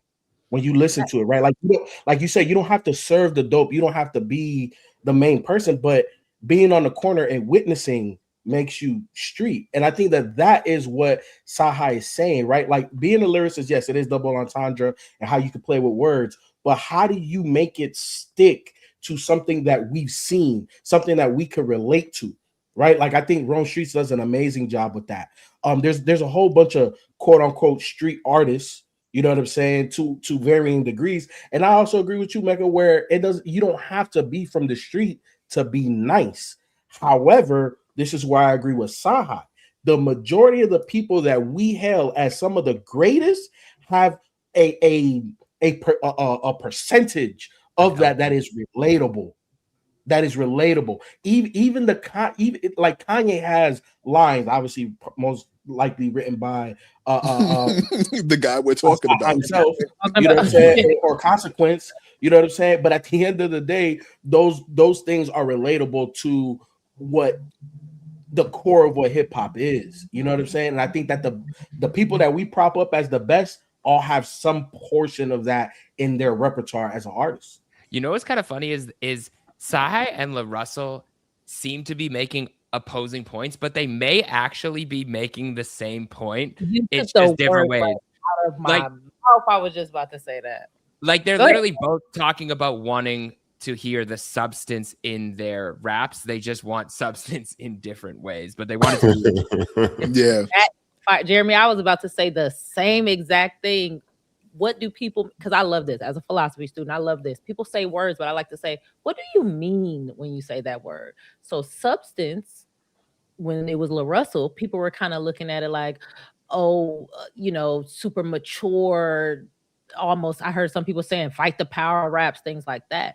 But I think when CyHi is asking for substance, they're using the words differently, where he's like, no, I want some culture in my lyricism, and that's substance to me. So that's fire. It sounds like it's competing, but they're actually saying the same thing. Two sides of the same coin kind of thing. Exactly. Which is where we started. Word up. One second applause. And I just want to very quickly say, I want to give more credit to CyHi's stepkids than I did earlier, because he did write Sicko Mode. So there are some kids spawned from that. And he wrote Coffee Bean for Travis, which is maybe his most vulnerable, emotional feeling type of record, where he's talking about his kids. So I will give more credit. Okay. One second applause. Yeah, I know condom might have popped on that. I know we're open for the main conversation. I do want to talk about this on the radar thing briefly here. So we're going to share this tab instead. Have you guys seen this? Let me see if this is working. So look at that tab running away right now. See that? Tabs. All right. So this is on the radar. And this is what I posted. I said, this is exactly how these should look in 2026, right? But this is on the radar. Now, this is a storied freestyle platform, freestyle platform at this point in time. And they've announced that they're doing their own freshman list, essentially, right? This is their new class cipher. And so they're anointing, essentially, their view of the 10 most exciting MCs, rappers to come out this year, right? And so they've selected Chris Patrick, Marlon Craft, Ray Vaughn, Nason, Ruben Vincent, Lareezy, Marco Plus, Overcast, Ben Riley, and Suave, right? And I think this is fire, right? If I am someone who's looking to see what new artists I need to be excited about, if I was sitting alone in my crib right now, just trying to put together a list of off top, who might those people be? 7, 8 of them are on this list, right? And I feel like this is a great example of a platform who has been dedicating itself to independent artists largely, in my opinion, and who's now putting it together and marketing some of the talent that's come through.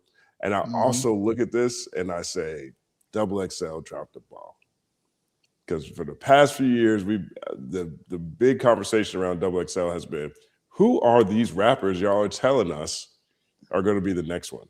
And the reaction to this one has been unanimous. People have been like, exactly, yes, this is what we need, right? And if we're in the era now where we're more interested in what rappers have to say or how they're saying things, this type of list is, I think, representative of those conversations. Would love to have you guys open floor. What are your thoughts on this? I mean, these are guys. Did it right. Go ahead, Jeremy.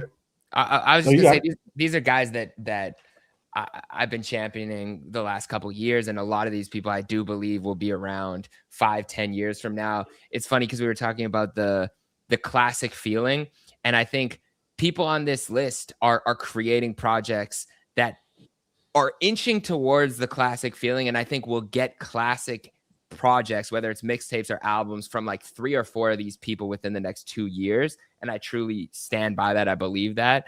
They always used to joke on the show that on the bigger picture, that my spotlight was Chris Patrick every single week. But it's truly because I think a lot of these guys have the potential to take over. And I think like even people not on this list, you know, shout out to like Mark Lux is a guy I really believe in who dropped a dope project recently. You have a Samara Sin, you know, Win, you have Foggy Raw. Like there's a lot of Party of Two. There's a lot of people that I really, really believe in that have the same care to the art and most importantly care to the bars. And I'm really excited to see where this goes. And I'm excited for the cypher, honestly, more than anything. I'm just excited to hear the bars. But they did a great job. And I think, especially to your point of Double XL, where Double XL kind of failed is rather than starting the convo, they were following the convo the last few years. They're like, well, this is what people are listening to. These are the guys that are popping. These are the people that have the Instagram followers. Let's put them on this list, rather than being like, no, this is our standard of what the cypher is going to be. This is what our standard of what a freshman should look like in terms of how they can rap, lyricism. Like it's cool to do what they did. They basically did the hottest list, right? But that was like, you know, a different list. They were supposed to kind of be the top MCs list, but now we have like the true like new class of MCs list that On the Radar Shot to KP did. Yeah, no, I definitely agree with that statement of Double XL, man. I think Double XL done dropped the ball, so much so that as Dead Hip Hop, we just stopped covering it because it was some BS. Like all of these, like there was rarely any quality. I think when Double XL first started, they got it right. They was on the money. Oh, you look at some of those early ones, like when they had Freddie Gibbs and Nipsey, and like who the hell are these guys? And look at where they are now, right? I definitely think On the Radar got it right. And what's crazy is I've been on a couple of these guys, and also, you know, just through our fan base and stuff, they put us on to like Overcast and some of these other cats. But big shout out to Marco Plus, man. The way we got put onto Marco Plus was by his mom. And at the time, I didn't know it was his mom. She DM'd us and it was like, hey, you know, got a project, woo, this, that, and the third. And she sent it to us. And I'm like, okay, he from Atlanta, this, that, and the third. Me and Ken reviewed it. And I was like, bro, what the hell is this? He's so one of those guys. We talking about lyricists. He's one of those guys. And I think, again, I already said it, but they got it right. Like this list is right. Now, I definitely saw in the chat, it's like, oh, you know, no women. I agree with Jeremy as well. Samara Sin, I think she's mad dope. I also think Win as well. You know, I think those two ladies, they should have been on this list. 1 second plus. I think On the Radar fucking cooked. Y'all cooked. Whoever idea this was, give them a raise. We've been needing this for a while. I think they're very validated in being the new organization to give us this list, seeing as though, you know, freestyles and the content that we get from them. So I appreciate it. The list is 50-50 to me. I know, I'm sorry. I always got to be the hater. I would have liked to see like I would have liked, of course, Samara. I would have definitely liked to see like a Kai Cash. Kai Cash, yeah. I wonder, like, did you have to have a On the Radar freestyle to qualify for this list? So then my marketing mind is going, dang, is now doing an On the Radar freestyle almost like submitting, you know, like the way you got to submit for a Grammy in a way. It's like, I got to submit On the Radar freestyle so that we can even be in the consideration for the new class cypher. But I didn't look it up. I also jokingly wonder how many of these people dropped out of college. Okay, I'm not going to do it. And we're back. But I think it's a fire idea. I can't wait to see the cypher. And it's about 50-50. Like I really like Overcast. Rayvon, big fan. So, you know, I'm excited about it. But yes, they definitely needed at least one woman. Like, come on now, who's in? I wonder if this is if like when volume 1 means this is the first year, or if it means there's going to be 3 or 4 volumes of this new class too. So I'd be interested to see if there's more. Ooh, I was kind of hoping they do a quarterly thing, like you know, first, second, third, fourth quarter, and just keep the party going. Because, and I agree. I also thought that the criteria for getting in the class was being on the radar. Like and that would be fair. I'm not saying it would also explain some of the more what we feel are glaring omissions, or people who are qualified to be there. You know what I mean? Not shitting on the organization or anything that they're doing. I think them not having an on the radar freestyle kind of, okay, that makes sense. I get it. I'm not mad, but you know, maybe this is maybe the uproar you hear is your opportunity to go get those people and make sure that they're on this joint so you can get them for one of these other joints. And yeah, I don't have any notes, man. Like, to get on the radar, some of these platforms on the radar, Chinatown sounds like you need to be able to rap. And if that's where we're at with it, I'm all for it. Like, I don't, again, Double XL completely dropped the ball by the last couple ones we were watching the ciphers and watching the freestyles and watching the talent. Matt, I got a question for you. So do you think if they did this? Yes, I was on the radar. No, I'm just kidding. Go ahead. I'm not kidding, but go ahead. Do you think that if they did this quarterly with, let me see, is that 2, 4, 6, about 10 artists, that they'll run out? Like, can you? No, I think they'll run out. You wild. Bro, I think there are so many. Listen, cut the number down. Make the next class. That's a different conversation. I think if you're trying to introduce 40 new talented artists a year, that's a challenge. That's too much. I think that's also a challenge from people caring about the platform. You know what I mean? Like, it starts to look like you don't necessarily need to. Like, if it looks like you can just like step outside. It's like the NBA Hall of Fame. And get selected. I mean, that's a yeah. It's like the NBA Hall of Fame, bro. It's watered down if you start doing that like that. What I'm saying is, okay, you're right. Let me walk that back a bit. I still think they can go quarterly. I don't know if they can do 10 every time. And maybe as the number comes down, it gets more exclusive and it gets more rare and it becomes more of a special thing. You know what I mean? But it also becomes more of a regular thing that we can look forward to. Or maybe you do it twice a year. Or maybe you do it once a year and you keep the same 10. But like, as long as this becomes a regular thing, as long as they keep going, if I'm being honest, I really don't care how they keep going. I just want them to keep going because they knocked it out the park with the first one. Right. So whatever you do moving forward, if you do it quarterly is me being greedy. I just want more. Like, just keep the party going. I don't want the DJ to stop playing. Quarterly is me being greedy. But if you're not gonna do it quarterly and it's only once a year, just don't stop. Stop. I think it's two separate combos too, because it's like, I agree with Justin's point. It gets diluted if you maybe have 40 artists, but I do think there are about 40 artists that you could put on this platform right now that have this level of skill. Like I could go down a list and there's probably like 30, 40 artists that I'm like, yep, I bet on 25 of these to be here in 5 years. Like, and I think what makes me so excited is just like the care that a lot of these people have been putting into stuff. Like, even if you look at like the way like Rayvon's project, Chris Patrick's project recently, Ruben Vincent's project, Marco Plus's project, Suave, Ben Riley had one of my favorite albums of the year last year. Like they're putting projects together in a singles era where people don't care about projects. Like, to me, bodies of work. To me, that's like, and I think to tie it back to the fall off, the fact that everyone's still willing to listen to a double disc album and dissect it and have conversations about it, like, it makes me at least hopeful that the people on this list that are putting that work in to create these amazing projects are going to have an audience for those projects that they continue to make within the next 2 years, and that we're in a good space. That I just feel like hope when I see this stuff. I'm with Jay. 1 second applause. Yo, man, that was a fantastic conversation. Thank you guys for joining for another episode of Culture United. Culture United Wednesdays, every Wednesdays at 5 p.m. 1 second applause. I'm gonna put a couple of super chats up here on the screen for a second. Again, I have a hard out. I have a flight that I have to catch tonight. But there's a couple of things I'd love to get the panel's reaction to. If you guys have a few more minutes here, is that cool? Sure. Yep.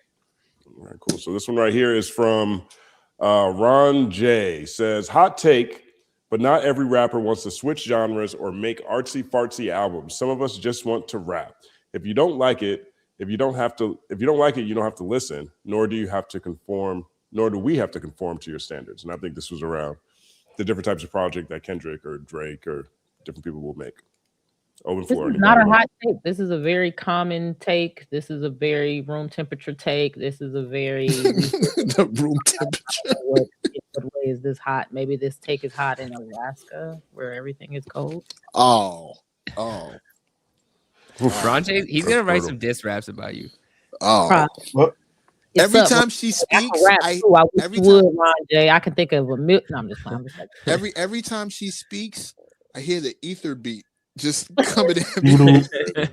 Well, but I do think that, you know, what's I've had people in my audience over the past week, for example, tell me that I like a particularly niche type of rap. And I think they're saying that because of the type of things that I do celebrate or champion when it comes to people like Outkast or Kendrick or something like that, you know. And I guess that means that since I haven't championed maybe the Blueprint or the Fix or, you know, whatever, then, or in the same conversation as we're having or whatever, then maybe I like these niche artsy albums that I think Ron J is talking about. Because if you start looking at some of the albums, even we called classics over the past, our last reactions to classics, they are kind of artsy albums. I mean, the Clips was a rap album, though. We're not asking the rappers to make those, though. We're enjoying ones as they come. We know that, as a matter of fact, please don't. If you don't feel inspired to make an artsy fartsy album, please don't. Spare us. Spare us your trivial rendition of some of the amazing albums that we discussed today. We definitely do not want to pressure you guys to do that. Please. And that's what makes I need you to stop the shots at J. Cole, L. That's messed up. And that's what makes hip hop so dope, is that you don't have to conform to standards. And when you don't, you could genre bend. So don't conform to any standards that anybody has for you. Yeah, I would say, especially if this is coming from an artist perspective, I would say, like, you know, because I think he just said some of us just want to rap. So if let's just say you are the artist in this case, or if the artist out there watching, like, whatever you feel called to do, put your all into that. If you feel called to make a rap album that's 10 songs, straight bars, but you have a story to tell and that's your outlet of telling it, like, do that. If you feel like you want to sing. Like, I just feel like the way that music is right now is there's an audience for all of these things. Like, we are also not the be all end all. Like, we all might love some album and there is an audience that's gonna hate the album that we love and love the album over there. So, you know, just do what you're inspired to do. I agree. I wonder where he's feeling the pressure to make said album from. Like, I don't like, who's pressuring you to feel like that's what you need to do. If I'm an artist right now trying to figure out how to get the attention of different media platforms, or if I'm trying to create a body of work that'll be received by the way that the albums that are most celebrated these days, or at least for the past 10 years probably, are been celebrated, I'm looking at, generally speaking, a population of pretty artsy leaning albums. You know, those dudes can rap, though. Like, those dudes can really rap. Now, the question I start having is this I don't want to feel forced to make an album like that, or is this I'm not capable of making an album like that, and all I can do is the bars thing. So let me try to depopularize the thing that you know, where everybody seems to be enjoying right now, because there's also a lot of that going on. I'm not accusing you of that, Ron Stu, but I'm just saying, be careful you don't get put in that category, because there's a lot of people with that voice. Word up. 1 second, boss. All right, shout out my man Cam Sulon. Cam Sulon here. He says it's crazy that K-Dot has 3 albums that could be considered a top 20 to top 10 rap albums of all time. P.S. Mr. Morale is a classic and top 3 in his discography. And I think this came after everyone named the last few projects that they thought were classics. He was cooking with the top 20, definitely not top 10. He don't have 3 that could be top 10 in rap all time. I mean, he has 3 that you could argue for a top 10. He's got 3. You can argue. All time. So that means there's only 7 other top 10 albums besides. I'm just saying any of those. No. I don't take it that way. I take it to say that you have 3 that you can argue that could fall into that conversation. Yeah. Like, you can make an argument. Damn deserves to be in there. You can make an argument. To Pimp a Butterfly deserves to be in there. You can make an argument. Kid Mad City deserves to be in there. You can make an argument. Like, You There's three. You There's could, three. and then that's not even GNX, which is Yeah. going to be very loud for a very long time. You know what I'm But saying? you can't make a top 10 albums of all times list and have 3 Kendrick No. albums. Yeah, probably. I didn't Nah, take that's what he was nah, saying. Yeah. Me No, neither. okay, I didn't take it that way. Yeah, if he was, I Is Mr. disagree. Morale a classic to you guys?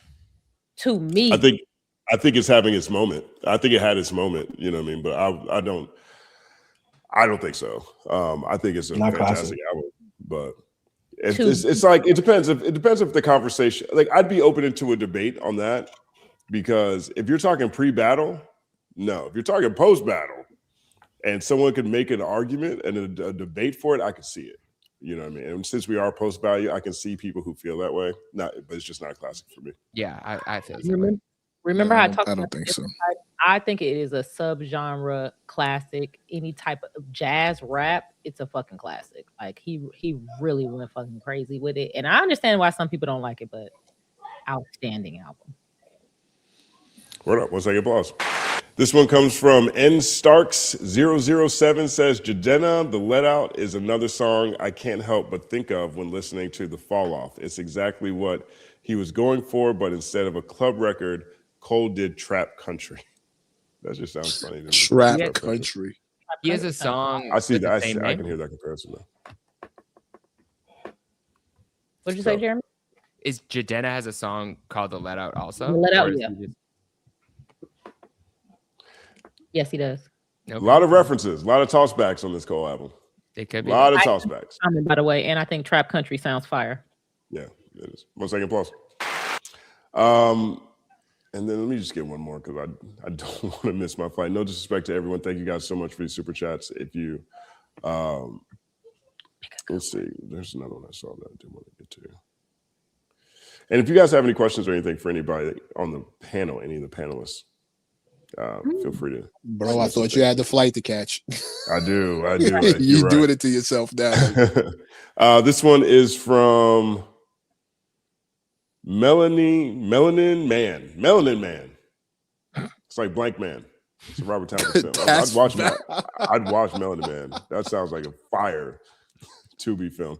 Melanin Man says, I'm from Durham, North Cac, and I'm not rocking this joint like that. I respect the project on bars alone, but just like Light Years, the beats don't bring me back. All right. Okay. That's fair. Yeah, that's fair. It's very not really debatable super chats going on here. Like this, you guys are making it super easy. Like, right. Boom, boom, fuck Jay-Z. I know you ain't talking about boom, boom, fuck Jay-Z. I had it. I mean, okay. Right. And I'm gonna go with this one. The last one here says Christopher Hogan says 2 dope New Orleans MCs to check out: Old Orleans and Jamil Naeem X. Best out the city. We got heat down here. So something people can check out in the future. That's right. Okay. I was looking crazy this year too, but okay. Right. Word up, man. Thank you everybody for tuning in to Culture United. Thank you to each of you for joining this panel. To each of you, is there a last word that you want to say? Let people know where they can find you, what they should look out for that you have coming up next. We'll go ahead and start with you, Elle. Okay, you can find me anywhere by just looking at my name. I will pop up, I'm sure. And I am excited that last week we announced the 20th anniversary Food and Liquor Tour this year. I can't believe it's been 20 years already. That thing is almost sold out. So you want to make your way to lupefiasco.com/shows so that you can see if you can get some of the last few tickets, but it's basically sold out. So go and see what you can do. But I'm excited about that. We're going to have a really fun year celebrating that project. So that's my only shout out for today. Word up, El Janelle. 9-second applause.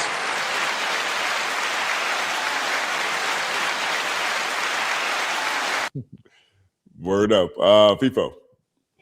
All right, man. Look, you can find me everywhere. FIFO 24/7. I'm on Twitch. I'm a gamer. Dead and hip hop, everything. Make sure that you support and watch the listening. It's our interview where it's all about the music, and we get unreleased music that you don't get anywhere else until that project drop. So shout out to IDK and Bruiser Wolf. They were our last 2 guest artists on there. Go check out those interviews, especially IDK. He dropped a lot of stuff that you can't catch in any other interview. And, you know, I might be pulling my own chain, but I think it's the best IDK interview there is out there. So go check that out. Word, it's my favorite. I definitely say that because I've Appreciate known it. IDK for a long time, and I feel like I know him pretty well. And y'all got some brand new stuff in there. Love that series. Love Dead End Hip Hop. 9-second applause to you, FIFO. Thank you for having me.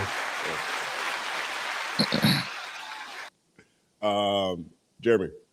Yeah, I just wanted to say it's so cool because it's like I do remember what you're talking about earlier, where like a project wasn't complete until you watch the Fantano review, you watch the Dead End Hip Hop review, and you watch the breakdown on the album. So it's cool Facts. to like be in with that. So, but yeah, you can catch me Jeremy_Hecht on Instagram, Twitter, TikTok.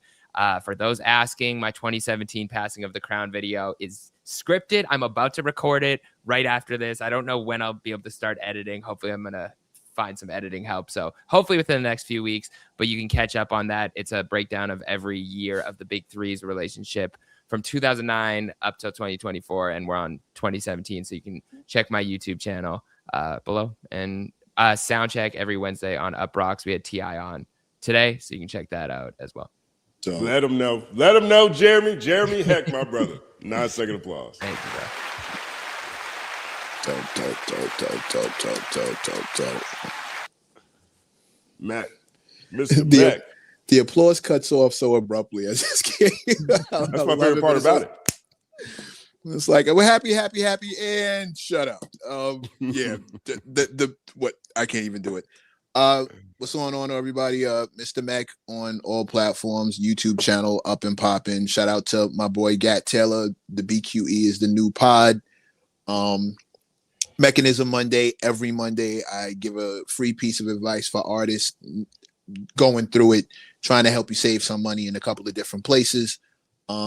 6 p.m. every night, live on YouTube. Shout out to all the mechanics. Join us in the garage. We bust it up and chop it up on whatever's happening that day. And Mechanism Consulting for any artist trying to get a leg up. I will sit down and do a one-on-one consult with you. Busta Rhymes' new album on the way. 2 projects actually coming from Big Homie this year. But I don't know which one he's going to drop first, so I won't even mention them. But two very dope projects coming from him. So it's about to be fire. Word up, man. Mr. Mac, Mechanism Mondays. And my album's almost done. Sorry. My album's It's a good thing I paused on the outro. Sorry. I'll run down the features later. But yeah, my album's almost done. So there you go. You want to run down the features now? Nah. It's a rollout. Great production. Production by Rockwaller, David Banner. He's on one with me. There you go. Busta Rhymes, of course. There we go. I got 2 more in the pocket, but I'm gonna chill out for now. Word up. Exclusive from my man, Mr. Mac. 9-second applause.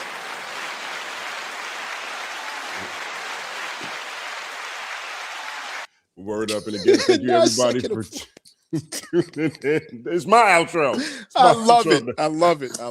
Thank you everybody tuned in this week to another Culture United Wednesdays, every Wednesday at 5 p.m. PST here on the Company Man channel. Hashtag CU Wednesdays, letter C, letter U, letter Wednesdays. See you next Wednesday. It's all happening.